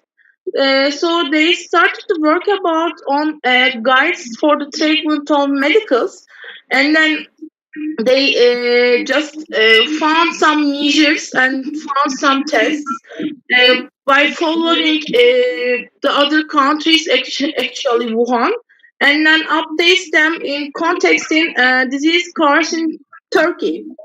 And at the middle of the January, we started to install thermal cameras to airports actually, and decided to just follow the passengers coming from China, and we started to screen them, and we take them quarantine to show symptoms of coronavirus infections. Then for the confirmed disease, we started to take them our emergencies. And then also other precautionary measures on the airport, including like disinfection on all custom gates and handling cars. Also free surgical masks, which is very important. Also, you know that about the surgical masks, nearly all of the world discuss about that. Do we use masks or we shouldn't use masks? So I think this is a very important point because of not to use masks. Maybe it is how can I say wrong type or wrong behavior of the WHO. We don't know yet, or maybe they cannot decide how to tell people. But we started to actually use surgical masks very early in Turkey, and also after that, at the end of the January, Turkish government sent a plane to Wuhan and take their citizens, and also Azeris people, Georgian people, and one Albanian people, and then give China 2 million masks from Turkey. And at the February, Turkey announced to stop all flights from China and then closed Iran border.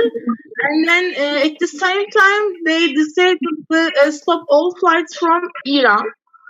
And then at the end of the February, Turkey announced that all termination stops from Italy, South Korea, Iraq, plus numbers of the patients are getting increasing in these countries. So these precautions were very important because we saw our first patient at the middle of the March. And also we understood that how the other countries could diagnose their people, their students, or which of the, how can I say, which precautions they took about diagnosis or treatment, maybe. That's why we understood that, and we started to actually first disinfection of our works, public places, transit vehicles in Istanbul first. Then, unfortunately, on 13 March, our health minister Fahrettin Koca made an announcement that we saw the first patient. Then, of course, we started to take some prompt measures after first case found. And I will want to just briefly about the prompt measures about that because they are, I think, very, very important. First, we closed all our cafes, shopping centers, entertainment venues, and also public officials.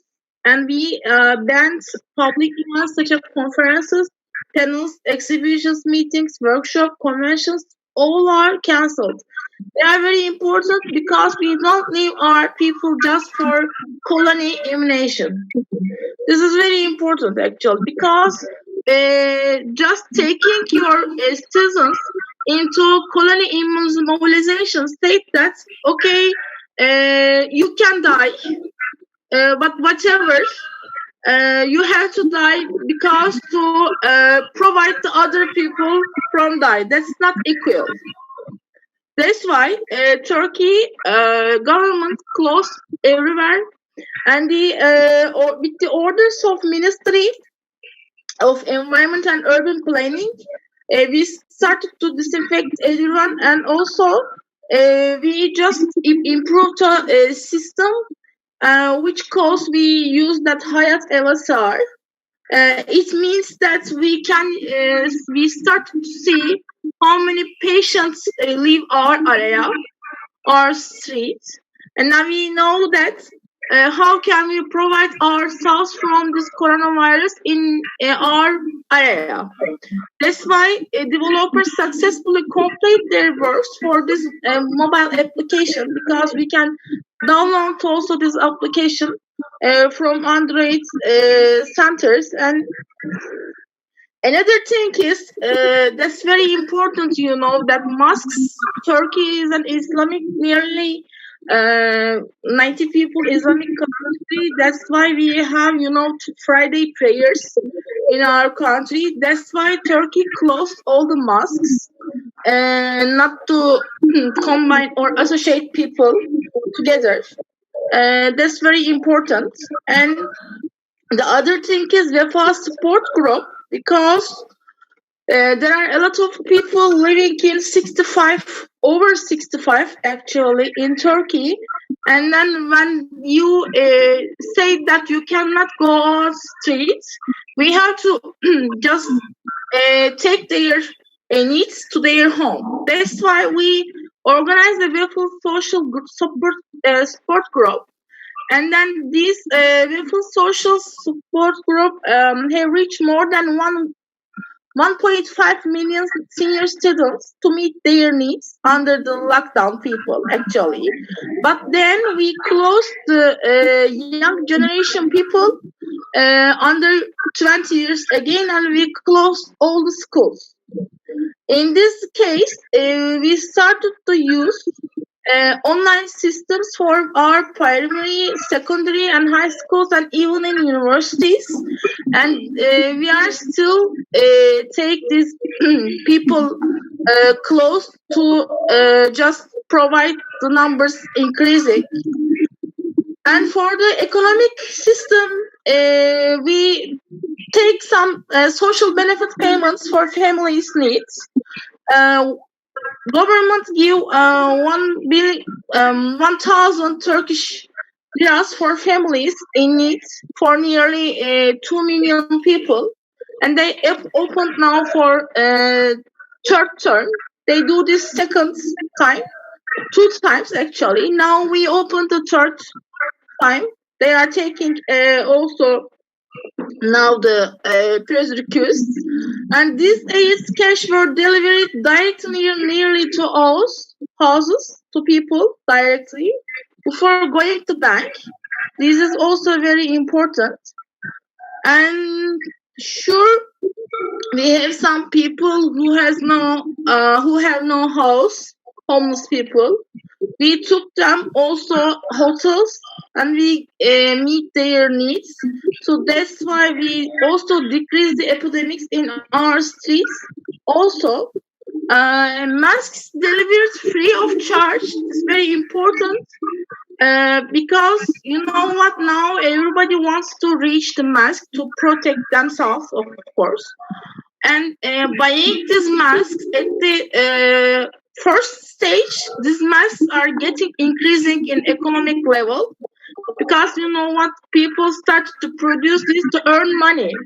Yes, true. People. Everywhere. Yeah, true. Like everywhere. So it means that people cannot reach these masks. So that's why our government inhibited to take masks with giving money. So we started to deliver free of charge. But innovation also is important in this area. Also in our university too, we did 3 printed face sheets. Now, in globally, people try to. I think Italy in start first, then Czech, and the third rank is Turkey. We started to use protect sheets in our house also. And then, of course, we took some economic stability shields, not to decrease our money or not to just unbalance our economic situation in of all. Selma is writing to me. I think you need to be done. It's almost sure. 12 minutes. Okay, I'm sorry. Yes. One more thing, that using real-time PCR test is very important, because this is the most convenient way for the diagnostic of COVID-19. I know that now people trying to use antigen-based immunoassay or antibody-based immunoassay just to give fast results. But for actually real-time PCR, it gives 95% convincing nearly. At the end, thank you for listening me, and thank you for chancing me to tell about Turkey. Thank you so much, beautiful Birsu. Do you guys have any questions, please? No question. So, Anthony. Yes, thank you so much for your presentation. Next, we have Edmund from Kosovo. Hi, everybody. Hi, Anthony. Hello, Director. How are you? Fine. Very dynamic oriented. Even in a closing environment, we have to be closed, but also to react. It's very interesting behavior. But you cooperate with dynamic people. So we work all the time. Of course, only with dynamic people. The rest, I am not active. Me too. I love dynamic people. Yes. Welcome. Thank you for your invitation. Of course, Anthony, we plan to visit you physically in Chicago, but I mean, it was happen, and I hope we will continue in the next.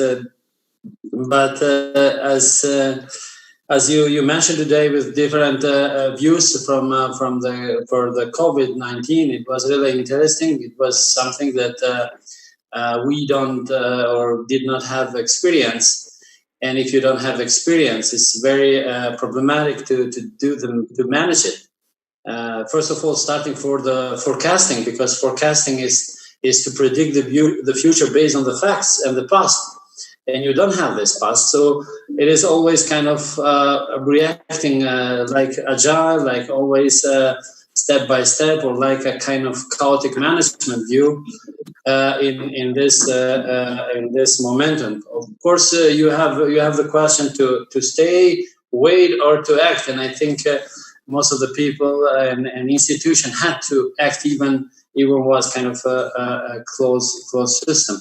As universities and education has to deal with this, we have been, the government has decided to close the schools, not to go in the classrooms and to follow the classes there. So what we did then, we just transferred the system in an online platform.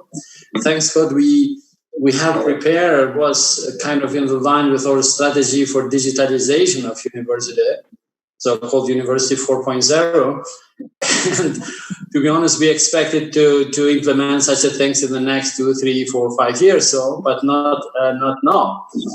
But now we had to act, and I think the speed of implementation, or it was let's say kind of a shortage in this life cycle. And I think it's okay in a way that you can continue education, because education is vital for the humanity.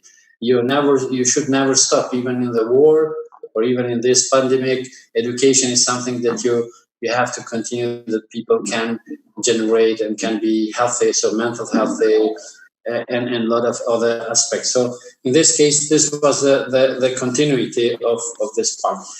For universities, it's created as another process here, that you have to really create a visualization of all the processes in education. It means not just teaching, not discussion, but as exams, which is quite very important, how you secure the whole aspect of quality assurance, plagiarism, privacy issues, but also the making the right question and assessment for the right learning outcomes of the courses and so on, especially in the areas that are very difficult, like medical schools, or like different engineering schools, where they have to deal with labs, science, and so on.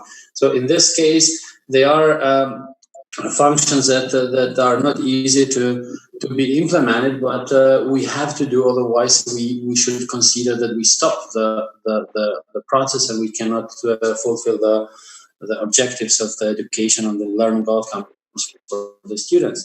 So in this direction now, we are working on finalizing this whole processes of online processes and education. Additionally, then we said, but yes, you can really use technology a lot. Technology is something that today you have a lot of opportunity. You have just to think, maybe have some creative way to reflect in different way, and not to resist on the transformation, especially digital transformation. And what we did now, we not just create the environment of let's say e-education on the sense of distance learning or remote learning, but we have implemented, and we take kind of initiative to establish so-called Classroom 3.0. So we thought instead to survive, we should also create this concept of resilience, innovation, and even sustainable development in the further steps. So Classroom 3.0 is more than not only on the labs and remote learning and mock and so on, but also involving very much the virtual reality and augmented reality, which create another dimension in the university level, because we have now, thanks with a cooperation with a US company called Eon Reality, which they create millions of assets in virtual reality. So we succeed to implement in all courses those technology included. Means students have the opportunity or possibility to get the labs at home in a virtual way. So they can collaborate with labs, with the same objects, with the same issues, with different students or colleagues and professors in a remote base. But they have also the opportunity to create so-called self-learning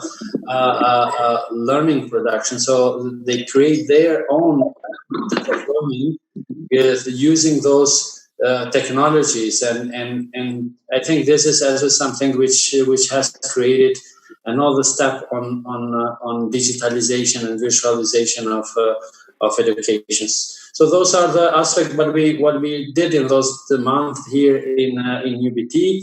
Of course, university has a so-called third mission to support the society on development, on job creation, on every kind of things. And we are doing also a lot of those platforms we are giving for free to schools, to all the let's say stakeholders of education, and we try to support the health institution with different aspects, and especially with the digitalization of processes of businesses and government institutions. So there are aspects we do, but yes, very very interesting because, as you know, I am the founder of UBT and the owner of UBT. And in this case, I'm not just the feeling of professor and rector, but also the feeling of entrepreneurship. And I can very, very much feel this very hard to deal with 1,000 people employed and as of more than 15,000 students in the same time. It's quite interesting feeling, interesting dynamicity to create a trade-off in the sense of keeping away, but also making the same element of transformation. As in the research area, so we have been really very much focused on the resilience, sustainable development, transdisciplinarity approach, and so on.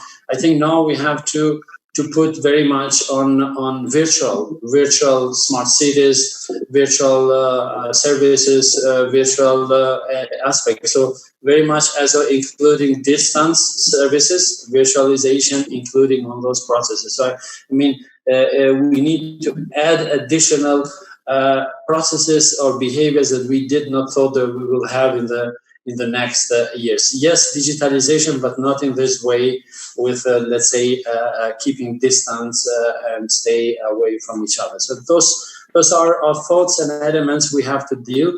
But maybe through this transformation and being pressure with some new ideas and proposals we mentioned, we can be as a more innovative and more efficient and productive in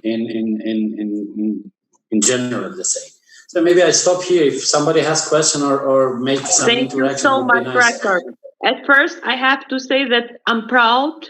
You're the best private university in Kosovo, and I'm proud of you. You work hard and with quality. I wish you success, and I wish we'll pass this situation together. I know how hard it is for you and for everyone, but please don't stop. We have people, we are all together.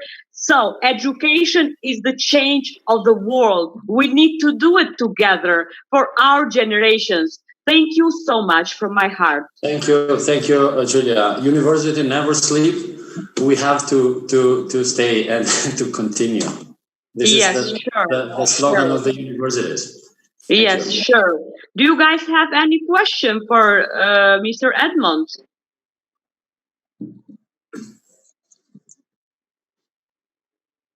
Looks like no question. Anthony, go ahead. Well, thank you, Rector. It's good to see you, and hopefully we can see you again. And you're always welcome to visit us in Chicago once the virus clears up. Thank you, Anthony. We will continue, of course. No problem. Thank you. So up next is Mr. Elmir Berisha. Mr. Berisha, take it away. It's good to see you again. I just got to click this. And then Thank you so much, Mr. Berisha. Welcome to our summit. Well, I want to begin by thanking you, Julia, Anthony. It's nice to see you both. Thank you. Certainly hope to see each other at Anthony's nice university. I believe that this effort by you and your colleagues to put such a conference together is brilliant. I like to share the experience during this very hard time that the world is going. Just like everybody else in the world, even New York is going through a hard time, and together with Albanian Americans who live here. I want to touch base for coronavirus, and then I'll try to connect situation through this pandemic and the effect of the coronavirus in all levels of lives. Albanian Americans, and particularly VOTRA as the oldest organization in U.S. and diaspora, has been very active with their own people, members of the VOTRA, which we have many doctors and nurses, which are been working very hard on making Albanians look proud, just like they always did. Unfortunately, just like everybody, we've been touched as Albanian American. We have a few numbers of death that we lost. We have quite a big number of people in hospitals. But the light at the end of the tunnel is being shown. We have also people that are going home. So they're curing, they're feeling better, and they're going home. So I'd like to thank all the doctors and nurses, Albanian doctors and nurses that been working 24/7 at the hospitals all over New York, and made us be proud of them. And we made it a true American citizens that dream, the country that made everything happen for us. We given back to the community, and I'm very proud for that. I want to thank them. I'm very proud. I'm very proud too. Also, I want to thank our professors, PhD professors that teach from Yale to Harvard, Columbia, and other universities all over U.S. that are given a tremendous professionalism helping during this hard time with coronavirus. Now I want to go back in retrospective, and as my colleagues talked before me, I put a few thoughts in my mind how this functioned 100 years ago when VOTRA was created 100 years to be more 108 years ago. And the only purpose of formation of VOTRA at that time was to lobby and convert with the U.S. government, particularly U.S. presidents, to help Albania and help Albanians in general. So Konica and Noli put this organization together for one reason only, to lobby. For 108 years, Albanian Americans have followed that path, and during that path, we made a lot of success and a lot of achievements for our nations. We still have a lot of things to do in Albania, Kosovo, Montenegro, Macedonia, Medvedev, Buenos Aires, but I can say easily one thing: we've never been better off than today. We never had it better. And there's a lot of room for us to work and continue lobbying and doing the right thing. But we are in a good shape, and we will prevail. As far as Albanian Americans are dedicated to contribute to their own motherland, and this has been proven. As you guys know, it was Noli who convinced President Wilson to stop partition of Albania existing borders, and during a long time of period, we have U.S. presidents, other presidents got involved in the creation of independent of Kosovo. All this was big thanks to some brilliant leaders that we have, and particularly one leader that I must mention, that create new path and a new stance of understanding to international world and the Western world. And I was President Rugova, which opened the doors to Washington and other places all over the world. And the Albanian Americans during 1990s, and I'm part of that myself, we continue rigorously, and we made a lot of achievements, and as an achievement. And we believe in the future will achieve other rights for whatever Albanians live in the region. Now, we go into some difficulties. Coronavirus did affect us quite a lot. I want to touch it because it's a weak point in a situation that I like. It's what's going on in Kosovo. I think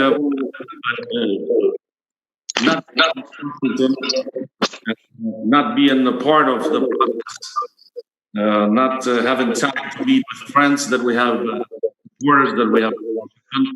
We had some negative about new situation in Kosovo, and I believe that. I hope that will happen soon. I hope we'll cure from this disease, and we'll go back to Washington to our friends and put things in perspective that we all wish to be. As far as economy, I'm sure majority of you know that Albanian Americans are in three main industries. The first one is the restaurant industry. Second is real estate investments, and the third one, construction, that are successful. Yes. We have been attacked. This virus really made a big problem for us. As you know, the majority of the restaurants are closed down for 2 months now. And so does other industries. For example, construction also has problems. Particularly New York, you cannot work right now. And as far as real estate investments and tenants, also, there is a law that was created by a state governor that if you don't have the money, you don't pay. So Albania is in a situation when it comes to a business, but I know we prevail. As soon as the regular life will come back and the light of the sun will come back, we'll prevail and we'll be in a good situation. I want to thank you all for the attention. I want to thank you all for being together and talking about all these things that we needed. Thank you so much, Mr. Berisha. I wish we'll pass this situation. My brother is there too. He got the same problems. He got restaurants and businesses. So I wish we'll pass this situation and we'll be fine and we'll be back again in our normal life. Thank you so much. Do you guys have any question, please?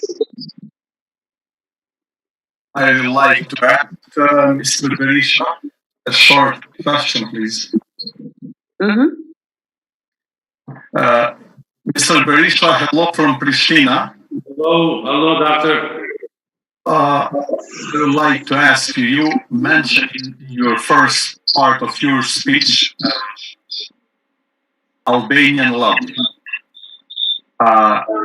Is the same power of Albanian lobby what was for last 30-35 years, precisely from 1986, when the first resolution was approved for human rights in Kosovo. Where is Albanian lobby today? Thank you. Thank you, Nasser. Well, Doctor, in 1990, we had the parallel system in Kosovo when Albania was progressing under democracy. We have played a big role. And then we have a different organization that were created during 1990s in New York and other places, which contribute to a Kosovo cause in different ways. You know, we had the LDK, we had Çinçin, we had the Media Threat, we had a lot of organizations that helped.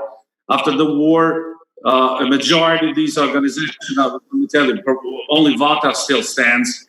They thought that there was no need no more to have such an organization put together. And it was not right to interfere with local politics and taking sides and favors. So this was stopped for time being. As far as lobbying in Washington, as far as being in Washington, I believe that this is wake up call with the recent movement from a U.S. government and the talks between Kosovo and Serbia. I think we realized that we must go back strong again and knock on our friends' doors and see how we accommodate and we facilitate, and we'll have a better view and understanding how we proceed with the new democracy and new country that is Kosovo itself. I hope I answered your question. Thank you so much, Mr. Berisha. Thank you very much. Do you have questions? Okay, we're fine, I think. So, Anthony. Well, thank you, Mr. Berisha, and it was great seeing you, and wish that you and your family continue to stay healthy in New York, and can't wait till we can get together soon. I can't wait also. Thank you. Thank you, Mr. Berisha. Thank you again. Okay, Anthony? So up next, from Chicago, Illinois, we have Joe Przybilla. Joe is the commander of one of the police departments here at Northern Illinois University, and also has just gone through recent COVID-19 testing. So Joe? Thank you, Anthony. Also my friend. Thank you. Of course, Julia. Nice to see you. Thank you. Thank you. Thanks for the wish that you want to tell to our friends how is to have a news or information that you're infected. Sure. So let me talk about that first. I last week was feeling sick, and much like many people, doctor, I had a visit like this over Zoom, and he said, you should go into the clinic. And when I went in, the doctor there says, I believe you have COVID. So, but I don't have tests here at the clinic. So luckily, because I work for the police and I'm also a paramedic, I was allowed under our rules to get tested immediately and have tested negative. So that was good. In addition to working for the police, I am also a professor of criminal justice at another school. So I'm going to talk real briefly about the three areas that we teach our students in the criminal justice system: the courts, corrections, or the jails, and then finally the police, and how they've been impacted by COVID. So I'll start with the courts. Most of our court cases are on hold. Most of the court appearances have been canceled. This impacts our victims who are looking for justice, but also those who are accused. Their due process is on hold. Judges, as a police officer, I don't go visit a judge now. If I need to get a warrant from a judge, that's done over Skype. Under U.S. law, we have a process called speedy trial, which means that if a person who is accused and their attorney insists that their trial needs to go on within a certain period of time. Now, most lawyers are not pushing this at this time, which is good. But a problem that's going to come up soon is in the U.S., you have the right to have a trial by a jury of your peers. And there's no way that anybody's figured out how we can have a jury trial with social distancing, because the jury sits in a small box with the 9 people together. So that's a challenge that I think will be coming up soon. Most notably, though, and for the first time ever, the United States Supreme Court is now hearing their arguments by telephone. And as a scholar of the law, I find this very interesting. And a benefit to this is now as citizens, we're able to listen to these arguments. And it allows the justices to remain safe, which is important because many of our justices in the United States Supreme Court are older, which makes them at high risk from being exposed to the virus. In fact, Justice Ginsburg, who is in her 80s and is poor health, was actually able to participate in these arguments from hospital. So that was very interesting. Next, I'll talk a little bit about corrections or our jails. Many governors have released many prisoners. That includes people who have been accused of a crime and have not gone to trial, and as well as people who have been found guilty and are serving their sentence. So this has angered some people because they feel that these people are dangerous and it should remain in jail. But the flip side of that is there's been many, many cases of COVID-19 in the jails. This puts the jail guards at risk from contracting it, bringing it home, and then also the people that are in the jails. People have died in some of our jails from COVID-19. So this is a difficult decision that will continue to be an issue. One other change, obviously, there's no visitors to the prisoners, which is making their time in jail more difficult. And then law enforcement, the police officers, almost everything we do has been affected. We need to now wear masks and gloves when interacting with anybody. My agency, we've had plenty of equipment, but some places do not. I have colleagues who work in the Chicago Police Department. They get one mask per day, and they're often out of gloves. And so that's been very difficult for them. Yes. Many situations where we would have arrested somebody a couple months ago, we now just give them a ticket, and they need to go to court when the courts open back up. In the rare instance that we do arrest somebody, and it's only been 2 times at my department since this started, we must take great precaution. We're putting bed sheets on top of our seats inside the cars.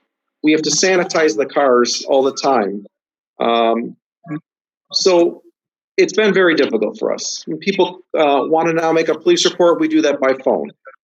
Another thing we've done is we reduce the number of police officers that are working each shift so that the others can stay home and stay safe and away from other people.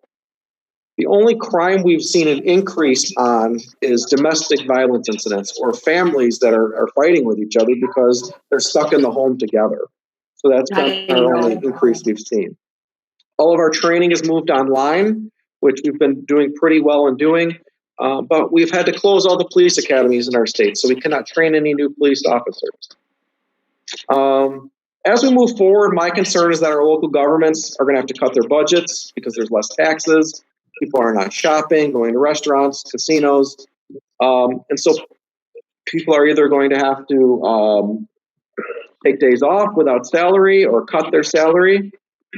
We're trying to get people who are old enough to retire right now. But if they can't do that, then we're going to have to figure some other way to cut the money. And then my second concern is that the longer we require people to shelter in place or stay in their homes, they're going to get upset and they're going to resist and not follow the rules, which we've seen some protests.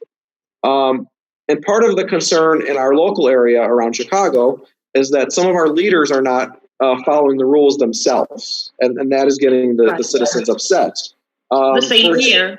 Yeah, right. For example, all of our hair salons and barbershops are closed, and people cannot get haircuts. But the mayor of Chicago had her hairstylist come to her home and cut her hair. And so people got very upset because she's not following the rules, but she wants everybody else to. True. Another example, we have a travel advisory that says we should only travel if it's absolutely necessary. However, our governor's wife has traveled to Florida, and the governor will not tell the reporters why she did so. So these are some of the issues that I see will be coming up with our criminal justice system. And with that, I'd be happy to answer any questions. Thank you so much, Joe. Here, if we talk for jails here, it's huge. It's really bad. Even they don't make corona tests, so nothing in here. But we'll talk, me and you, on the phone privately. We'll see after this situation some big projects for over here, because I feel sorry for the people. It's really bad situation. No words to say, it's really bad. Thank you so much. If you have questions, please ask Joe. Anthony, it's your turn. Well, thanks, Joe, and thanks for everything you're doing to keep folks safe and being on the front lines. Really appreciate that. And thank you for your presentation. So much. Thank you. Thank you. Up next, we have Dr. Fadil from Switzerland. He's the president of the Academy of Leadership Sciences. Dr. Phil, it's good to see you again, and the floor is yours. Thank you. Thank you, Mr. Fadil. Thank you.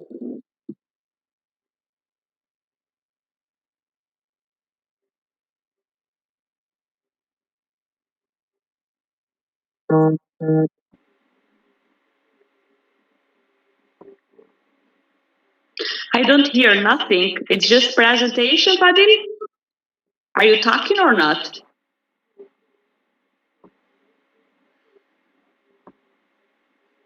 Anthony? Can you hear me now? Can you hear me now? Yes. Great. Okay. Thank you, because I was muted. Yes. Thank you, both of you, for organizing this great summit here. And I enjoyed each presentation. I learned a lot. And I'm going to focus on another it is the same subject, actually, just as you have mentioned. It is about politics, it's about health, it's about education, and so on. I'm going to focus on using leadership and emotional intelligence competencies in managing this coronavirus. We heard from many of colleagues that it is a big challenge, of course. And before I start, I want to give this presentation to the region where I was born, in Drenica, and especially to the family of Adem Yashari, who lost 52 family members for the prosperity of Kosovo. So I own in that.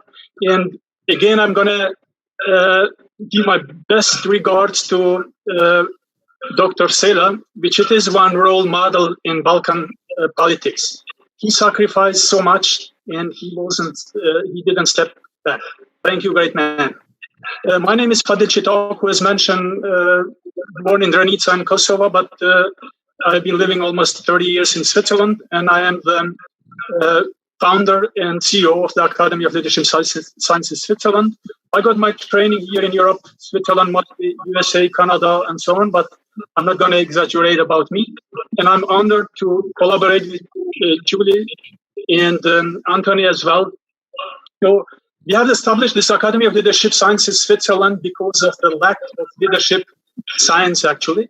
And we want to fill this gap, actually, with the science.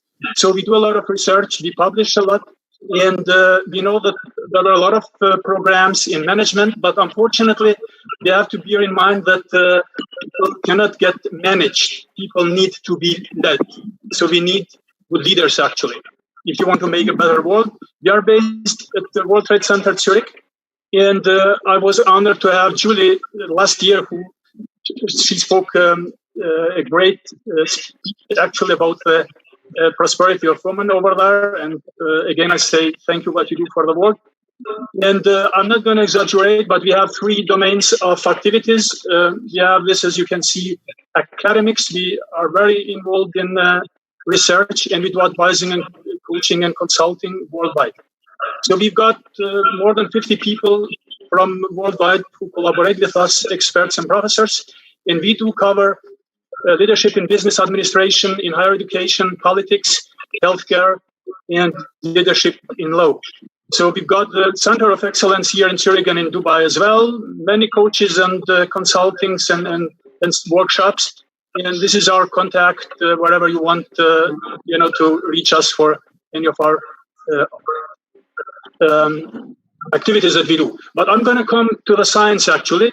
I was very fortunate for the very first time to investigate leadership competencies in medical education in those countries such as Switzerland, Germany, Austria, USA, Canada, and UK. So it was a big study which we have managed to publish in British Medical Journal, which it was the very first time. And I'm very honored. We thank very much USA and Europe how much they did for Albanians and Albanians in Balkan. But I wanted to give back this as well, so the Albanians give to the world as well leadership. So not to exaggerate, because my model of leadership competencies, which carries my name, it has been replicated in many of cultures, because as you could see, I was investigating Western countries, but we have now a big study in Latin America, we have the other study in Asian context as well. So I'm very fortunate, not for myself, but for the Albanian country, actually, from my nation, that gave something for the very first time worldwide, one model of leadership, which it is being a role model worldwide. So our model of leadership sciences comprises 5 different kind of domains. Social responsibility, it was at the very first time, at the very top, as you can see.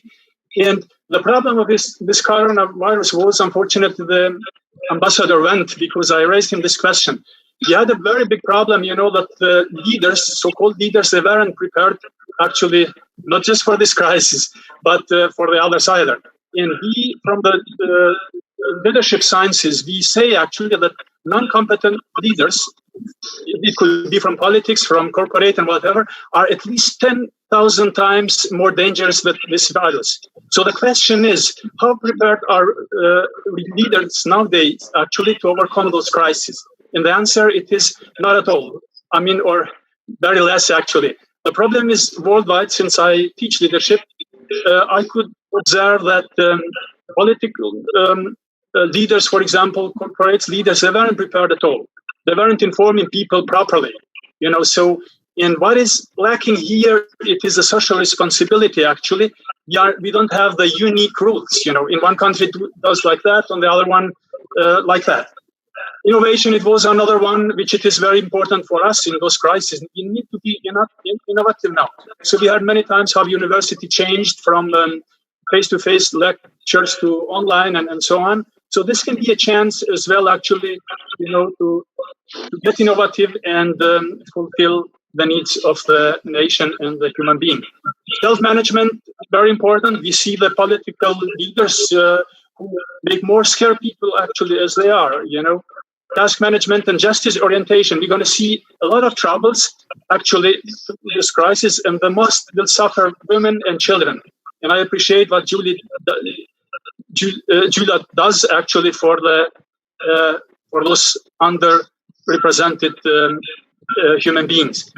For us, we can never, I say as a scientist of leadership, that we can never become good leaders if you don't have a very strong emotional intelligence, such as competencies, self-awareness, self-regulation, self-motivation, empathy. Where is the empathy of many of politicians nowadays, And Dr. Sela said very good. So you don't want to put all in one cup. Absolutely. There are great politicians as well, who have some leadership competencies. But the problem is leadership competencies have to be learned and taught, of course, because if you don't know something that exists, how can you learn that? Let me just go a little bit in neuroscience and neuro leadership, because this is my part as well. So the problem is nowadays we are actually in crisis. What happens? So if we see the structure of the brain, this is, the basic of the brain, and we have the huge part of the brain which has to do with emotions, of course. And the question is, how do we control those emotions? Because they are already there. We cannot amputate them and say, skip it, they are there, but how can we control them? Now, the suggestion to our politicians and to the leaders of corporates, teachers, professors, everybody. So we have to try and calm people down, because this so-called amygdala, which actually makes a lot of sensation of fear, it will, of course, be hyperactive.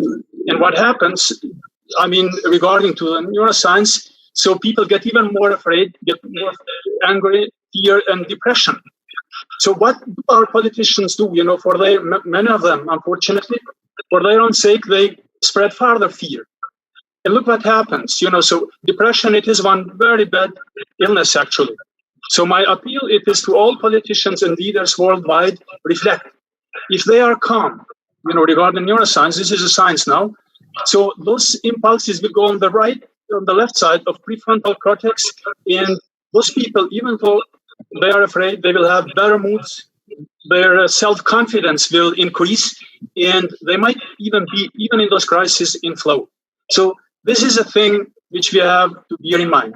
Now, emotions matter, of course, and till now, the school, which I was taught in healthcare and whatever, so didn't have right, actually. So now we have, when we scan the brain, we can see nowadays that those emotions are just as one we can say, Milky Way, comparing to the rationality part here.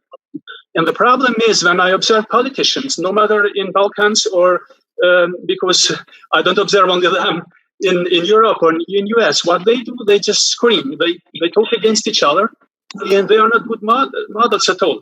So rather than talk at all, because then if they shout, always they are afraid. And we have those mirror neurons, so-called. So my behavior, it will transfer actually and transmit the behavior to the opposite of me. So we have as leaders, as role models, to be very much aware, not to make more scared our kids, not to stress anymore for them. Now I'm going to go a little bit in, what impact it has for health, because I come from healthcare. I've been teaching almost 22 years in healthcare here in Switzerland and abroad. And the problem is the cortisol, it will increase a lot, actually, the hormone cortisol. And that automatically it will, because if we are stressed, we are in fight or flight. So that means cortisol will increase, and the immunity, it will decrease, actually. That means the likelihood that we get infected, it is much high if we are permanent in stress. So we have to come down that this parasympathetic will occur, and try to calm our people down, try to be innovative as well, because regarding the neuroscience, again, our brain can be productive and innovative only if it is in the quiet stage, let's say, not in the noise. The brain doesn't like noise at all, actually. So all insights and innovation, it can be when the brain, has a low voltage of electricity, and that it can be when we are calm, actually. So it is a very important thing that we have to bear in mind. Since the time it's very short, I know that from our model of leadership it's very short. The time is up. I'm gonna leave. Yeah. Okay, Silva's here. She's off security, no problem. Only 30 seconds. On top of our model of leadership sciences, Switzerland is model of competency, leadership competencies, as I said, honesty and integrity among of those 6 countries, as I showed before, it was at the very first time.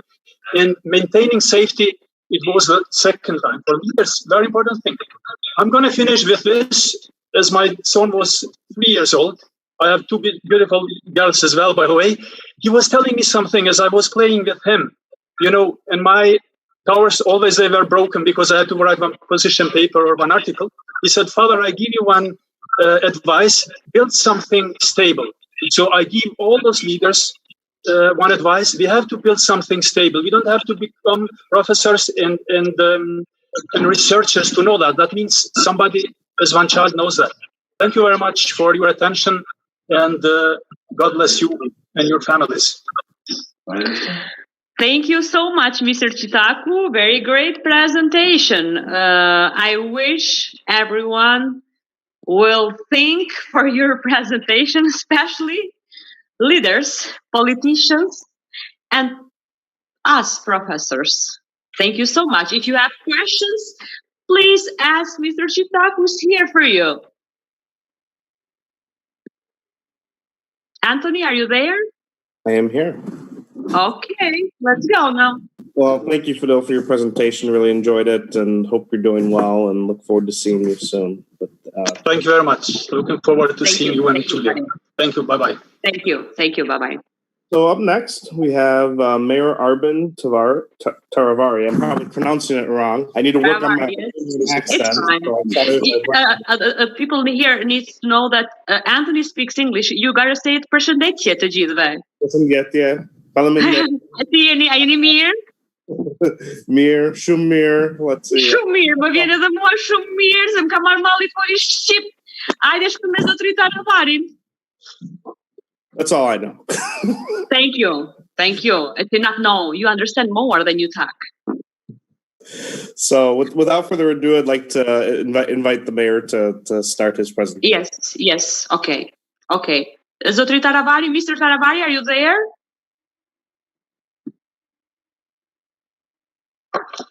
Mr. Taravari, are you there?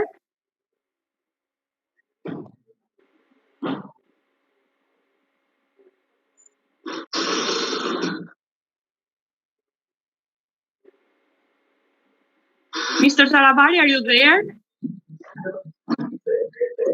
I think he's muted. Could somebody unmute? Okay. Could somebody, he needs to unmute himself. Zotri Taravari, lëshoja zërin mikrofonit. You gotta unmute yourself, please. I don't think it's muted here. Okay, can you hear me now? Yes, we're fine now. Thank you. Okay. Welcome to our global summit.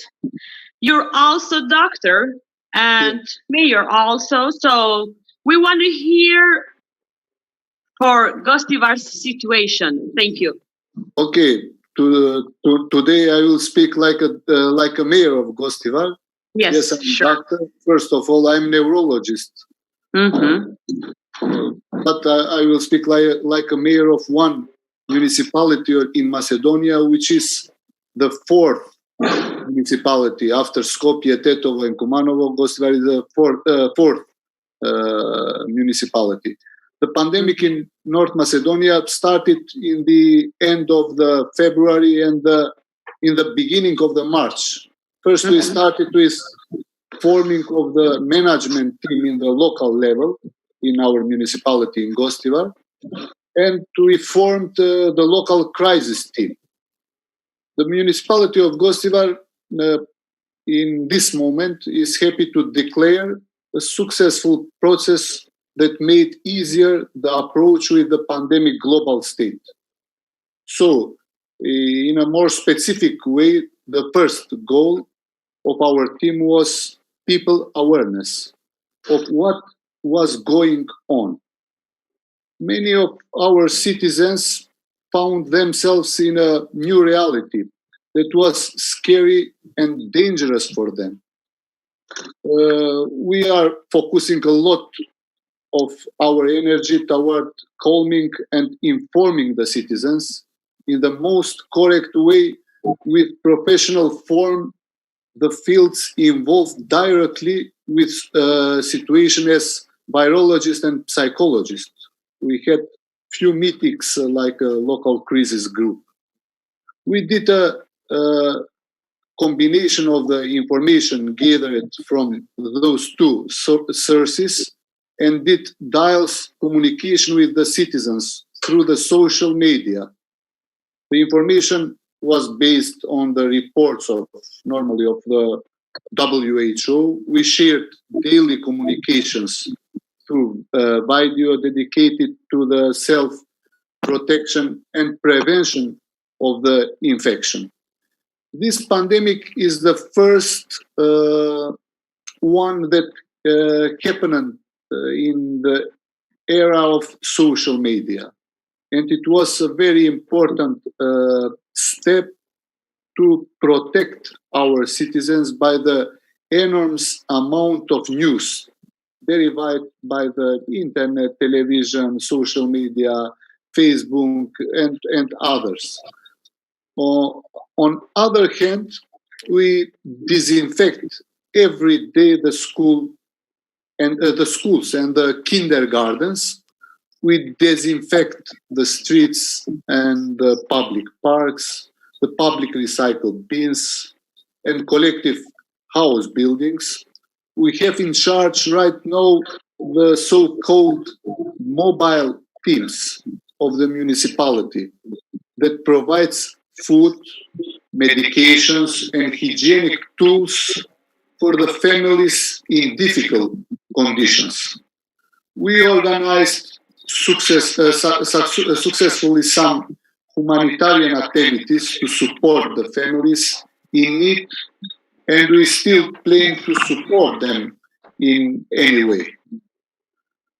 I can say we delivered 300 electronic devices to support the e-learning. We are proud of the great collaboration of the citizens, and we are firm we will win this battle. Now that it seems the pandemic is coming to a more calming state, we are trying to release the lockdown step by step, because the most important thing that we want to prevent is another wave of infections. We have planned a strategy to reopen the businesses and other activities according normally to EU recommendations. As for now, we have a very optimistic situation in Gostivar. The number of coronavirus disease 19 cases in our city, which is covering 2 more municipalities, Mavrovo and Vrapčice, is 19. And there are 14 days without any new case. So in medical terms, it means that we have a clear incubation time. You know, the incubation time is 40 days. Also, thanks God, there is a time of 3 weeks without fatalities. According to population, Gostivar, like a municipality, together with Vrapčice and Mavrovo, has one of the lowest number of cases in the whole country in North Macedonia. That tells a lot of the right steps we are doing to confront this pandemic. We are firmly positive that the good days are next to the door, coming with new energy and a lot of lessons learned from this pandemic, as the importance of family and most of everything, the healing of the planet, which seems to be completely in our hands. The most important thing is to bring the normality back, but as it is possible more than ever, we can use these unique circumstances to rebuild a better and social environment.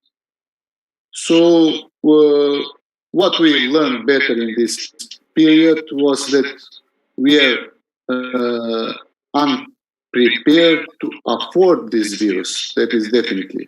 We need to invest much in the public health system, so in the future we can avoid like situations. And dear friends, the best lesson from this pandemic for me was that we have to be together, to live together, to progress togetherness. In these days, the world became a very small place dominated by fear and anxiety. Let's make it a place dominated by love and harmony.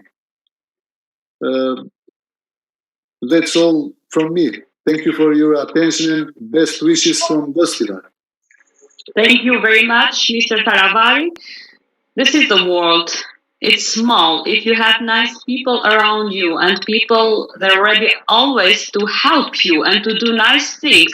So this is how we cooperate with each other, all these friends in this summit. But this is 5% of our friends we have around the world. But let's do nice things and forget about coronavirus. Thank you so much. Do you have any questions, please? Professor Čeliku? Yes? I would like to ask one question, the mayor of Gostivari, Dr. Taravari. Yes. The mayors of municipalities, the local governments in Kosovo, they did excellent job. They created the committees for emergency. Did you create such kind of committees, and are you head of this committee? Thank you and best wishes from Pristina. Thank you very much. Thank you. Dear friend, in the beginning of my speech, I told that we create a local crisis group. Mm-hmm. Then we had infectologist, virologist. We had the director of the hospital of Gostivar. We were the team of 15 or 20 people together. We work, and I think we finish good job. Thank you so much. Are you happy, Nasser? Sure you are. Yes, I am. Thank you. Thank you. Questions, please? Mr. Taravari, thank you. Anthony, go. Thank you so much, Mayor. Next up is Ramazan. Is Ramazan here? Ramazan, are you here? He said he's going to be here. He wrote me on WhatsApp. Violeta, are you here? Check, Anthony. Is Violeta there? I do not see her here. Okay. So maybe we can go to Visara? Yes. Visara, Lisa, are you here? She's here, I think. Can you hear me? Yes. Welcome to our summit, Global Summit. Thank you very much. It's very nice to be here together with all of you. And I would like to use this opportunity to thank all of you. And just short topics give an overview of the impact of COVID-19 on the pharmaceutical market in the Republic of Northern Macedonia. So the issue for medicine and medical devices of North Macedonia, in order to give their contribution to the global response of the outbreak, is taking concrete actions. And today I'm going to talk just about two issues. And the first one is the development and the availability of the medicinal products for the treatment and the prevention of the new coronavirus. And the second issue, which is also very important for us, is to have the potential impact of this disease on the medicines and the supply chain of other medicines, the ones that we use for the treatment of COVID-19, but also for other medicines which are very much required in our state. So just to give an overview about the activities of the pharmaceutical companies which are working at this moment, I want to emphasize that in the Republic of Northern Macedonia, we have only two manufacturers of generic medicines, and the situation in Macedonia, it's very much dependent on the innovative and generic drug manufacturers from the Europe, United States, and Asia. So whatever is going on global levels, it's really very fast impacted in our country as well. So at this moment, the business industry, the pharmaceutical business industry, is working in three areas. And the first one is the treatment development for the current medicines that we will have to use for coronavirus. The other one is the development of vaccines, and the third one is the diagnostics. Taking into consideration that I already mentioned that the global situation is reflected also in Macedonia, we have to emphasize that the impact of the clinical trials and the drug approval pipeline will also come into focus and be an issue for evaluation.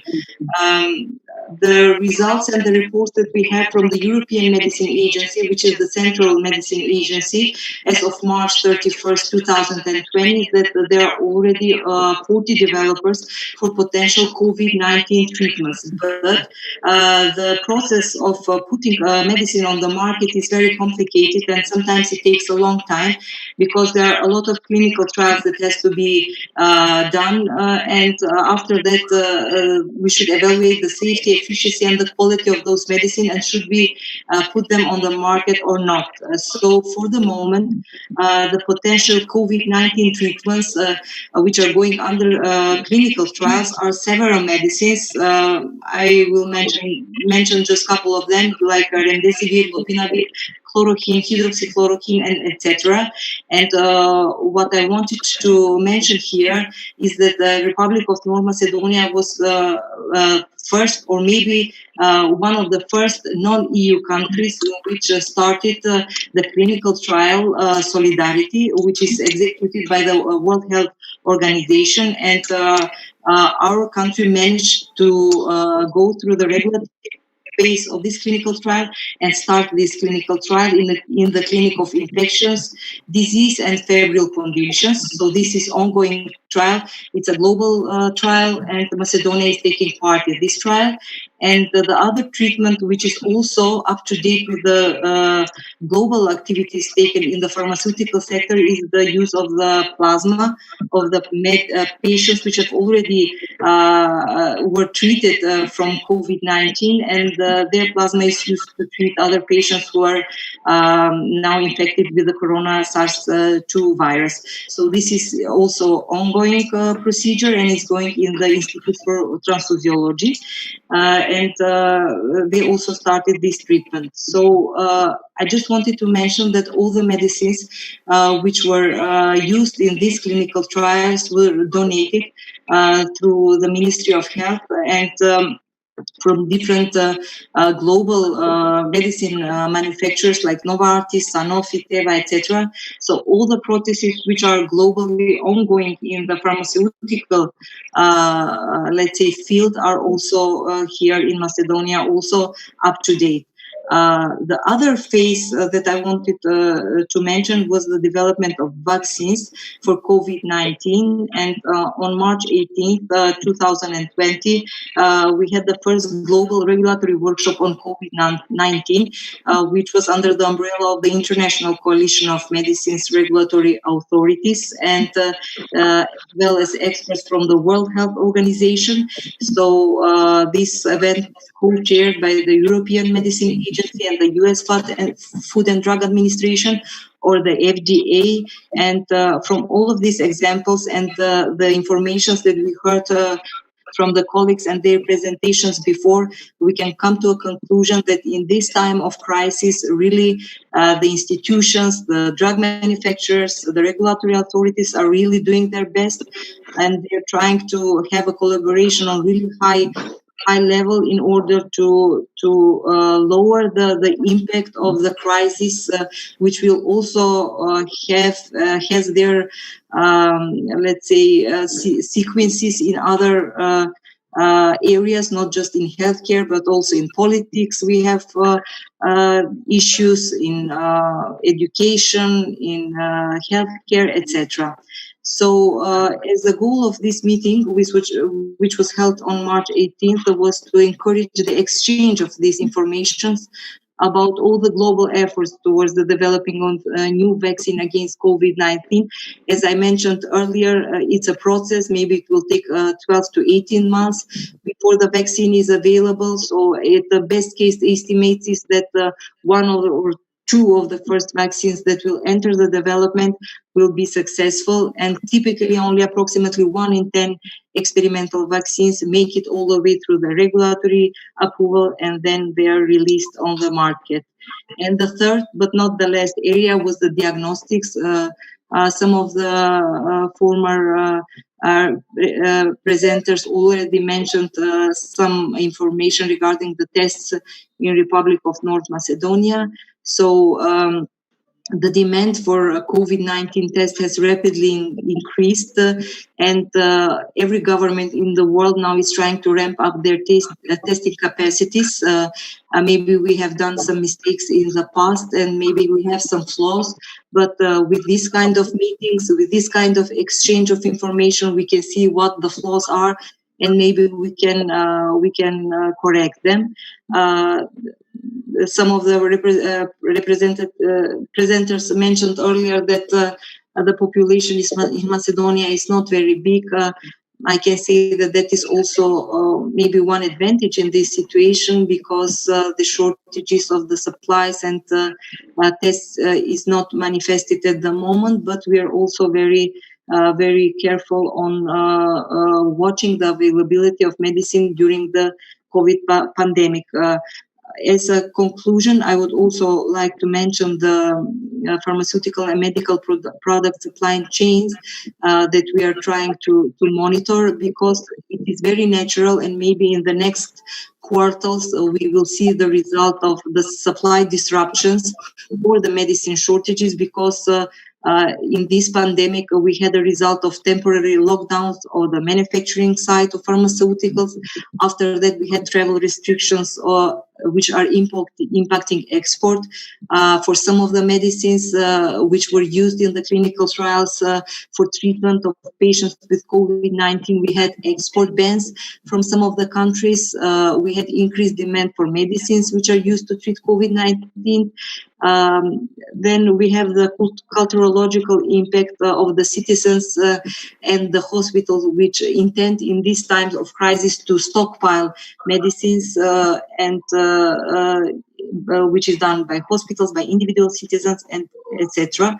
So some of other countries have already started to experience shortages of certain medicines which are being used for treatment of COVID-19 patients, or they are expecting shortages to occur shortly. But at the moment in the Republic of North Macedonia, the current situation is that at the moment we might have in the near future shortages of chloroquine and hydroxychloroquine, which at the moment these medicines are used in the Solidarity trial, which is conducted by the WHO, and all the donations go directly to the hospital.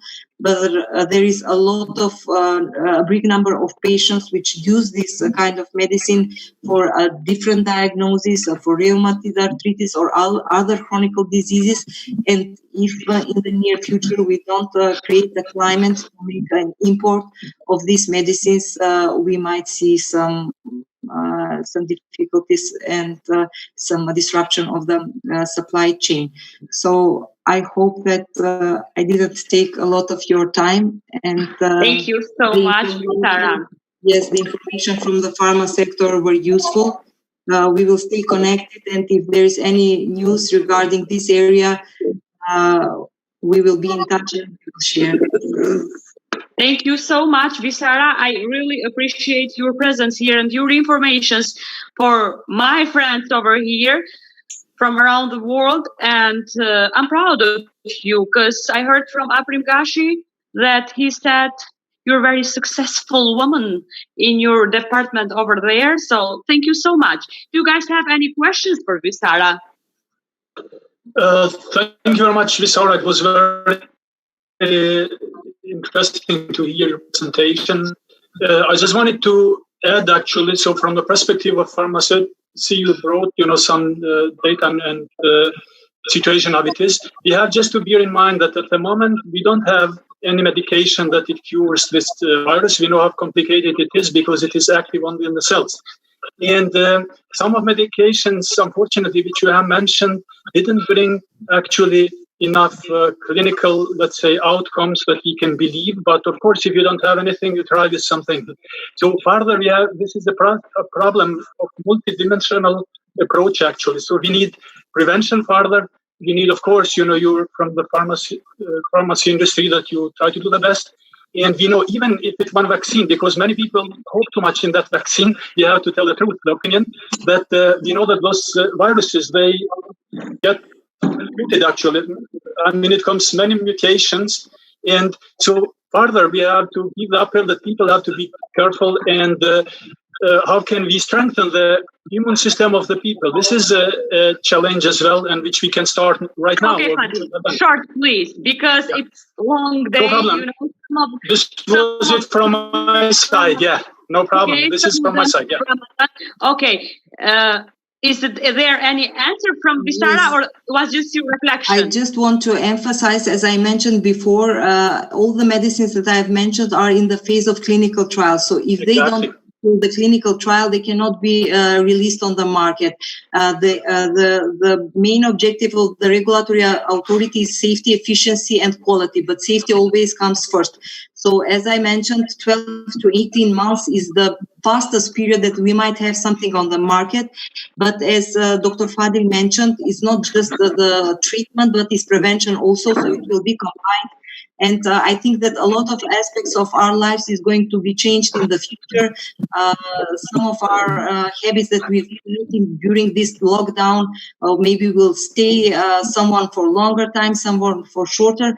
But also this period has given us opportunity to make a reflection of ourselves, because in these situations we can see in what conditions we can work, what are our logistic, let's say, flaws that we have, and something that we can strengthen our system. For me, the director in the institution, I have 15 years of experience in the private sector, and in this period I've noticed that we have a lot of state administrators which are working in the state apparatus, which is overwhelming the popular political decision. But taking into consideration that if we want to bring some changes in Macedonia, and taking into consideration how many state administrators the parties have now at the moment, I don't know how we are going to have a logistic answer of the changes that we want to have. A lot of people want to make them, but they see the state as the securest employer, where they have security. And I would really, if someone with more experience in politics and the participants from the United States or Europe have any idea how we can cut the state administration, just in order to strengthen our economy, if they can give us some ideas or some suggestions for the future. I mean, not for this meeting, because I see that all of you are tired and I may be the last. Yeah, no, you're not the last. We have 2 more people, so okay. You're not the last. You know, maybe 4 more people. Okay. And maybe. Yes, maybe this burden on the state apparatus, which is not very correct, because it's burdening the economy, and the party wants to lower the number of the employees in the state apparatus. It's not a very popular political measure, but it's something that has to be done. Bisara, don't worry. All my friends are your friends. I'll give you the connections, contacts, so you can again. Anthony, are you there? I am here. Thank you, Sarah, for your presentation. Up next from Wisconsin, we have Ramazan Aydini. Yes. I believe you're still muted, so we can't hear you. If you can unmute yourself and then... Yes, unmute yourself, please.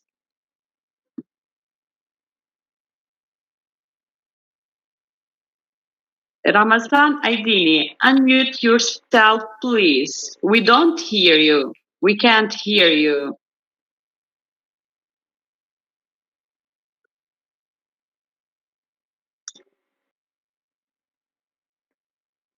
We can't hear you. I'm writing to you on WhatsApp.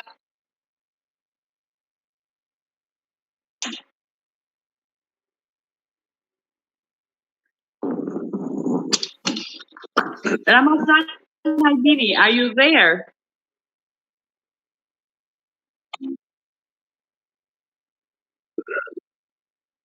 Ramazan Aydini?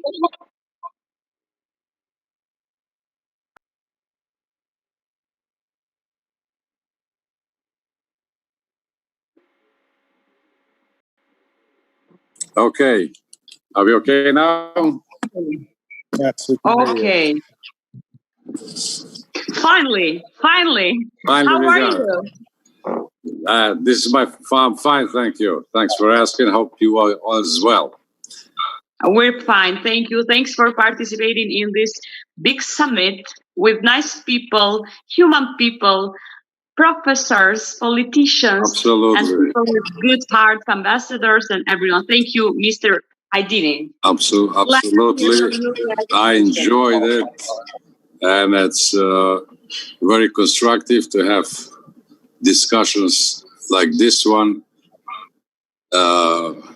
with the new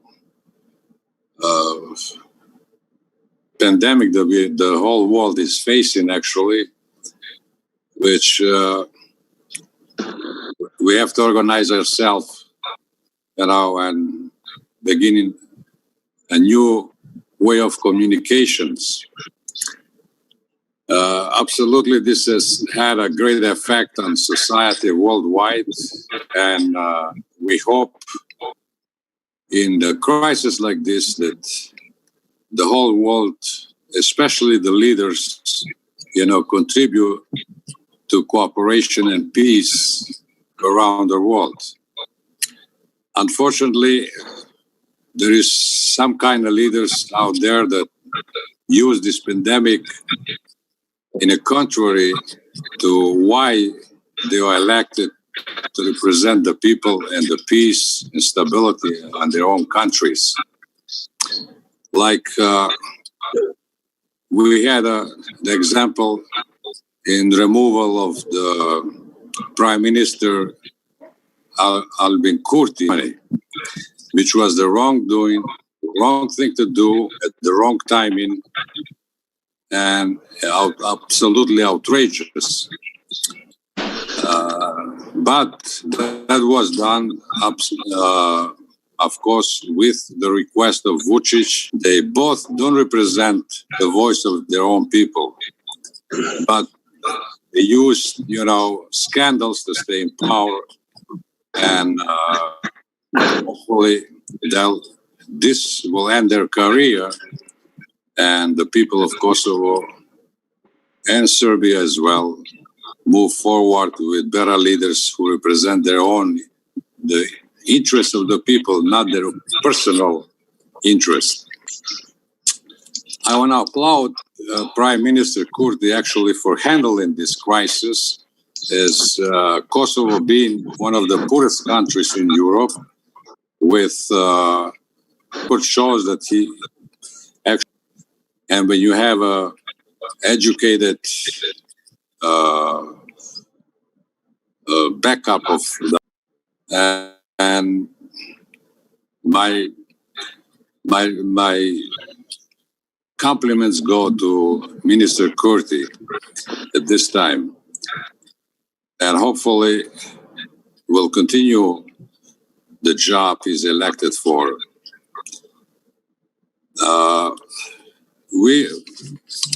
I'm also a head of Albanians. The U.S. involvement, of course, was Albanian American Civic League and Jody Aguardi, former congressman, who, with the help of the Albanian community here, we did a very successful campaign in defending the rights of the Albanians. Same thing happening in the conflict in Macedonia in 2001. And we thought that Albanians in Macedonia can enjoy equal rights after 2001, that many affairs. And this is, very obvious. It took 20 years for the people to realize that, Dewey, and same thing with PDU or Thatcher's party, have a big problem with the corruption. And we always have, as a result of this corrupted government in Macedonia, which basically always suppressed the Albanians and continue to do so, we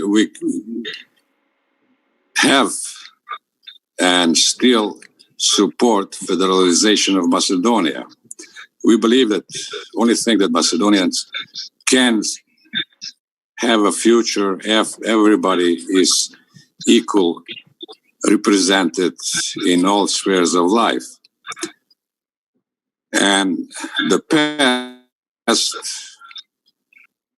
Slavic counterparts, Slavo-Macedonians, continuing to use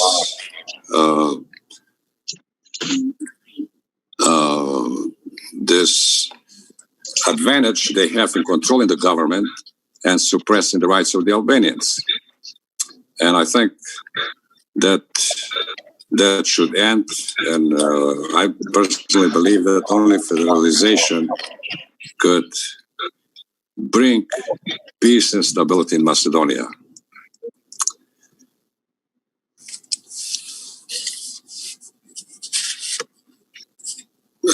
At this time of the pandemic, my heart goes to refugees around the world who really are left in the darkness. And as a human being, we all should give our best in support and find a home for the refugees, because not long ago Albanians were throughout the history were refugees themselves, found themselves in difficult situation. We should use this pandemic in a positive way to come out of it as a winner with not too many changes, because liberties are, especially in US, valued. Only through adjustments we can fight it and follow the guidelines of professional researchers and doctors and scientists. I thank you again for your thank you so much, giving me the opportunity, and I want to applaud especially Ambassador Pardew for his great contribution to peace and stability in the Balkans. To be honest, Mr. Haidini, everyone was making a contribution for our community from my friends. For example, Northern Illinois University was doing a lot of things for our community, cooperations. Also, we have the Museum of Fadil Suleimani in Northern Illinois University. Right. Things, a lot of projects. Also, with Northern Illinois University, we have done Academy of Leadership in Kosovo. Also, the MBA program. And I know them all. I follow. I know them all because I follow you, and I follow daily news of Albanian politics in Macedonia, in Albania, and Kosovo. It's me. You know, and you've been great. You've been great. Thank you. Biologists and microbiologists. In Kosovo, there are only 22 epidemiologists who cover all municipalities, while 17 other specialists are needed.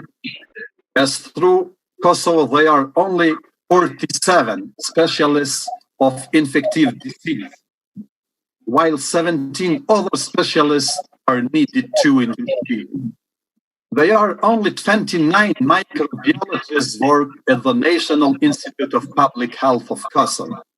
In Pristina, 12, and in another biggest towns, 17 of them. This is not the optimal number of specialists of this field to cover all needs for Kosovo population. What are the measures of Kosovo's institutions and health professionals to deal with this global pandemic? The National Institute of Public Health of Kosovo, which is the main national institution for taking care and monitoring the parameters of the public health of the population, has done an excellent job. Since the appearance of COVID-19 in China, the professionals of this institution, since the beginning of the year, had predicted the possibility of the virus spreading in Europe, Balkans, and Kosovo too. They had in time drafted a defense strategy, action plan, and numerous preventive measures in line with the directives of the World Health Organization. The good and professional management of the situation with COVID-19 pandemic in Kosovo has been done thanks to the timely action and warning by health professionals. This time, as never before, politicians have fully respected the recommendations of health professionals. Despite the fragile political situation in the country through which Kosovo is currently passing, the compliance of the instruction of the National Institute of Public Health, the restrictive measures and the restriction by the Ministry of Health by citizens has been of satisfactory level. The coordination between the institutions has also been at the right level. The latest statistics of COVID-19 infected 884, cured 655, which means more than 2/3. The case 28 active cases right now, they are latest statistics, only 201 cases.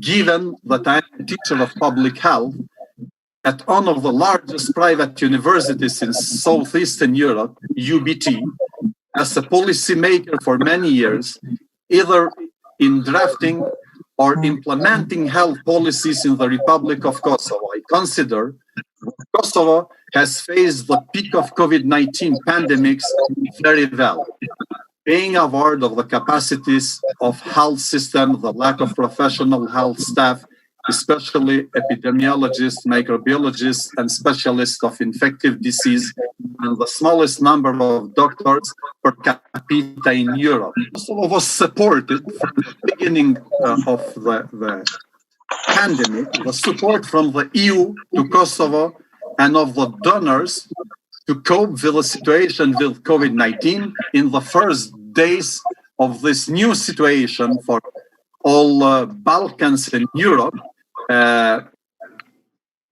Kosovo was supported with €1 million from European Union and 1.1 million euros from United States of America.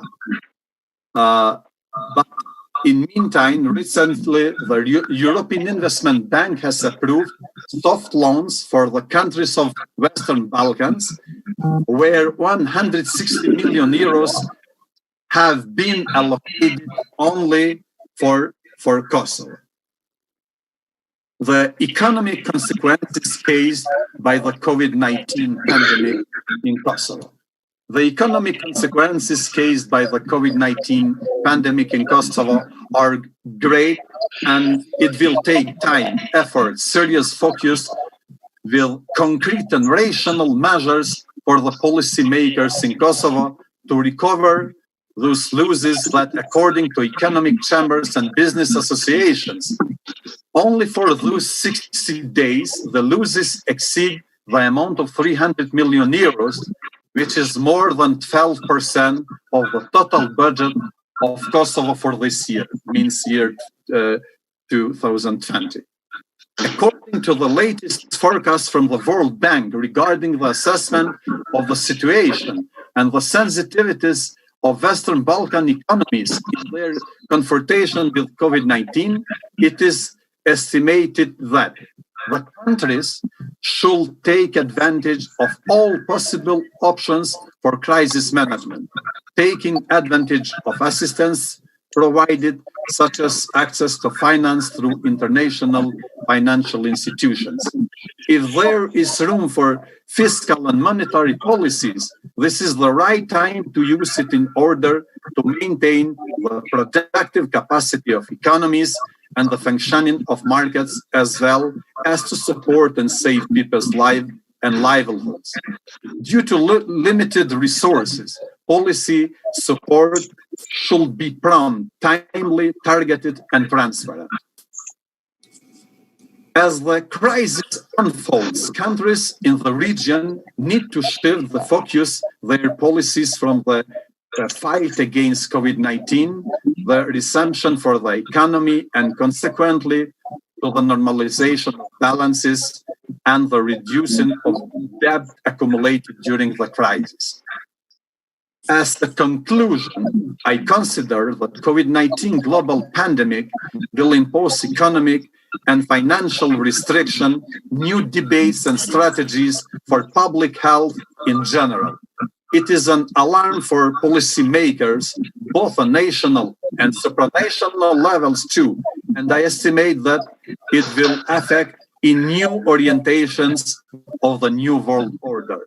The contemporary world is no longer the same after coping with COVID-19. Thank you very much for your attention. Thank you so much, Nasser. I wish we'll pass this situation and we'll be again together with next project, and great things for the future. Do you guys have any questions for Nasirugova? Yes, I do have one. Thank you, Mr. Rugova. You have just mentioned that you have few of microbiologists and epidemiologists and so on. My question is, did authorities of Kosovo offer help in Albanian states? The official informations, Dr. Çeliku, I think that the Ministry of Health, government of Kosovo, just to underline, I forget one important rule in all the situation had the municipalities in Kosovo. All the mayors of municipalities in all region of Kosovo, from all political parties, they did the excellent job. Yeah, I think that Ministry of Health is in contact with the Association of Doctors out of We cannot hear you, but my question was, did you contact, because we have plenty of in Europe, resources from Albanian states. I didn't get it. Because maybe not every 9. Because you were complaining that you have only few of microbiologists. That's a question. Yes. We have only right now 29 specialists of microbiology. Yeah, I strongly suggest to use those resources, you Albania and Macedonia as well, because we have great experts around the world. Yeah, I Albanian think that all health care systems in the region, in 6 Western Balkan countries, they were at the beginning of pandemic little bit confused. It was new situation for all of us, not only for Balkans. It was a huge challenge even for Germany and Sweden too, and Switzerland, I think. They are examples of very consolidated and strong healthcare systems. Italy and France, they were in very, very difficult situations. Maybe you know the information that more than 20 doctors and nurses from Albania, they went to help their colleagues in Italy. So I think that, you are right.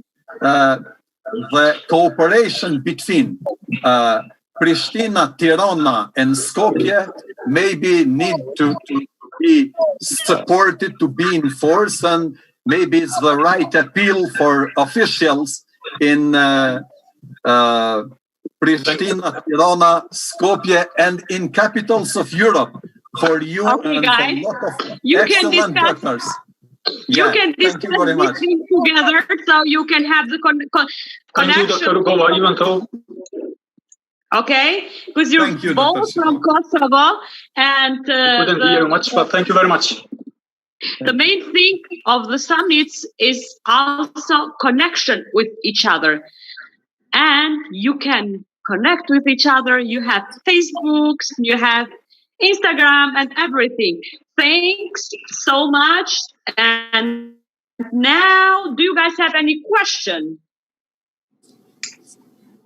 No. Anthony, I'm here. I just I know we're coming to the end here of this global summit. Just want to thank all the speakers again for coming and participating today. I wish you and your families continue to stay healthy as you battle this virus, and really looking forward to when we can all get together and maybe have a global summit together, face-to-face and in person. Yes. My idea was to have a physically summit to in person, to feel each other, not like this, online, but anyway, it was perfect. I think I'm happy, and you guys are happy, sure, if I'm happy. And then another big round of applause for Julia for putting this together. Thank you, Julia, so much for all your hard work. And an applause for Anthony Preston, who's online for me 24 hours and wherever I want. He's saying, Julia, let's do it. And he's hard worker, and I love people, new generations, hard workers. so we can do things together and we can change the world. I'm 100%. And also one big applause for Selma. Selma, can I hear you and can I see you, please? Yes, sure. Yes. Selma is she's my student from political science. Can you present yourself, please? Yes, sir. I am Selma Demi from Tetova, from the University of Tetova. Gjyla is my professor this year. I'm very glad to be here with you today, with all of you, to hear your comments on everything, given me a very new perspective, and I thank you very much. Thank you so much for your hard work, being here, concentrated, checking everyone. 10 minutes. And she was writing to me, Professor, more 1 minute. Can I say stop, please? More 3 seconds. Can I say stop, please? Thank you so much. I appreciate You're welcome. Your work.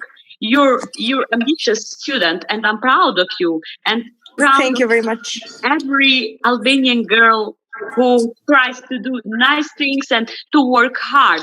So here is to be more participants, but some of them, Jens from New Zealand, he was sick and too late there. Then the others, kind of them, they weren't sure that they want to be because of the situation. We'll see each other in the next conference, summit, or wherever we do. But we'll do again things. Anthony? Thank you, everyone, and have a wonderful so much. And I think here is the end. I used to have a presentation, but I promised Anthony that we have to publish the presentations from all our participants. We'll publish it here in Macedonia or in the United States. We'll see how we'll do this thing. Okay, honey. Now we publish it already. You publish it already, huh? Yeah, because on the YouTube channel they watch us YouTube channel. Oh, thank you so much. So again, thanks to Birsu. I forgot to. Sorry, guys. Thank you to Birsu and to her Nişantaşı University. They did our present. I love you so much. Thank you. And thank you to everyone. I wish you health and positive thinking.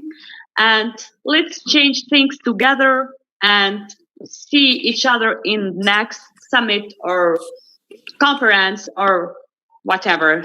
Thank you so much. Anthony? Thanks, everyone. Take care. Have a great day. Thank you so much. Thank you so much. Bye-bye. Thank you. Bye-bye. Bye. Bye-bye.